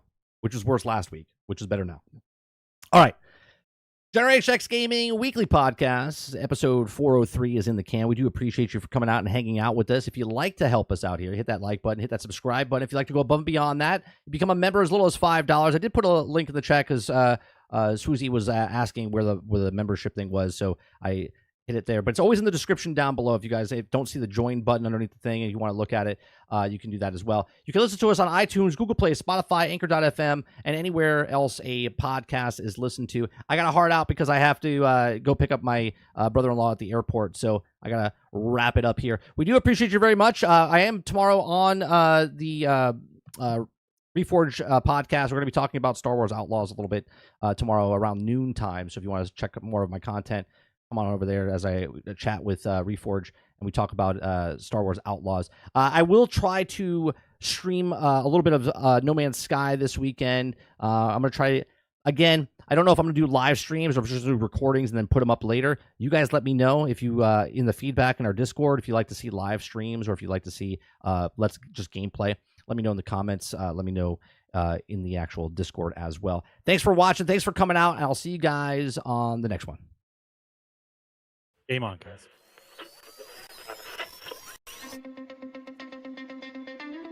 They're two brothers and gamers that have been playing games since the early 1980s. Combined, they have over 65 years experience.